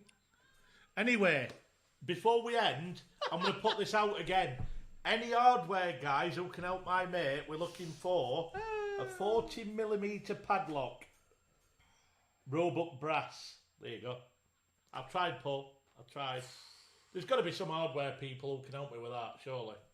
Has he Googled it? Has he tried Roebuck looking for brass, himself? 40mm padlock is tight. It's Paul. Is he one of them guys who goes onto Facebook asking a very obvious question where if he just asked Google, he'd find the answer out for himself? Well, he's had to break into his locker because he'd lost his keys, so he needs a new padlock. Anyway. My man. Right, it is 11:15. Phil, you have joined us at the absolute height of this conversation. I've enjoyed it tonight. It's been good. As long as it's in an aluminium frame, Nigel. Absolutely. Decalu 88 all the way, man. Space proof. I have genuinely enjoyed it. I've enjoyed having Lee. So for the last 10 months, we've done this via Zoom. And we've enjoyed it, but I tell you what, it's not the same. I enjoy having Lee here doing it, so thank you, man. So Peace out, bro. Peace out, bruv. So we will see you again on the 3rd? Yes. Yeah, the 3rd of September. So that will be... so please stay tuned in. Phil, watch back. I mean, there's some serious conversation like in the first sort of 2 or 3 hours. So we'll see you on the 3rd. It will be a sort of Fenix related podcast because obviously the main event will be coming up a few days after that. And then on the 17th of September, we're going to have a special... it could be a 4 or 5 way podcast, that one. Yes, it could. With Susie Sinden, Amy Anson, and if we can convince Fiona to come join us as well at the same time, we're going to be talking about all things fenestration. I think they're going to come at it with a marketing point of view. We'll get some beer and wine on the go. We'll have a good laugh again. We may invite a couple of guests on to the 3rd. A week on Friday, 2 weeks today. Yes. That are related to exhibiting at Fenix September, because we need to get them talking and we'll have a chat about that. Yeah, definitely. But, so thank you again, everybody. Thank you for sticking with us. It's been a long one, this one, but I think we've had a laugh, haven't we? I've enjoyed it. We've enjoyed it. So I hope you've all enjoyed it. I hope Phil, let's talk Derby and Sheffield Wednesday next time. We'll have a bit more of a chat then. Man.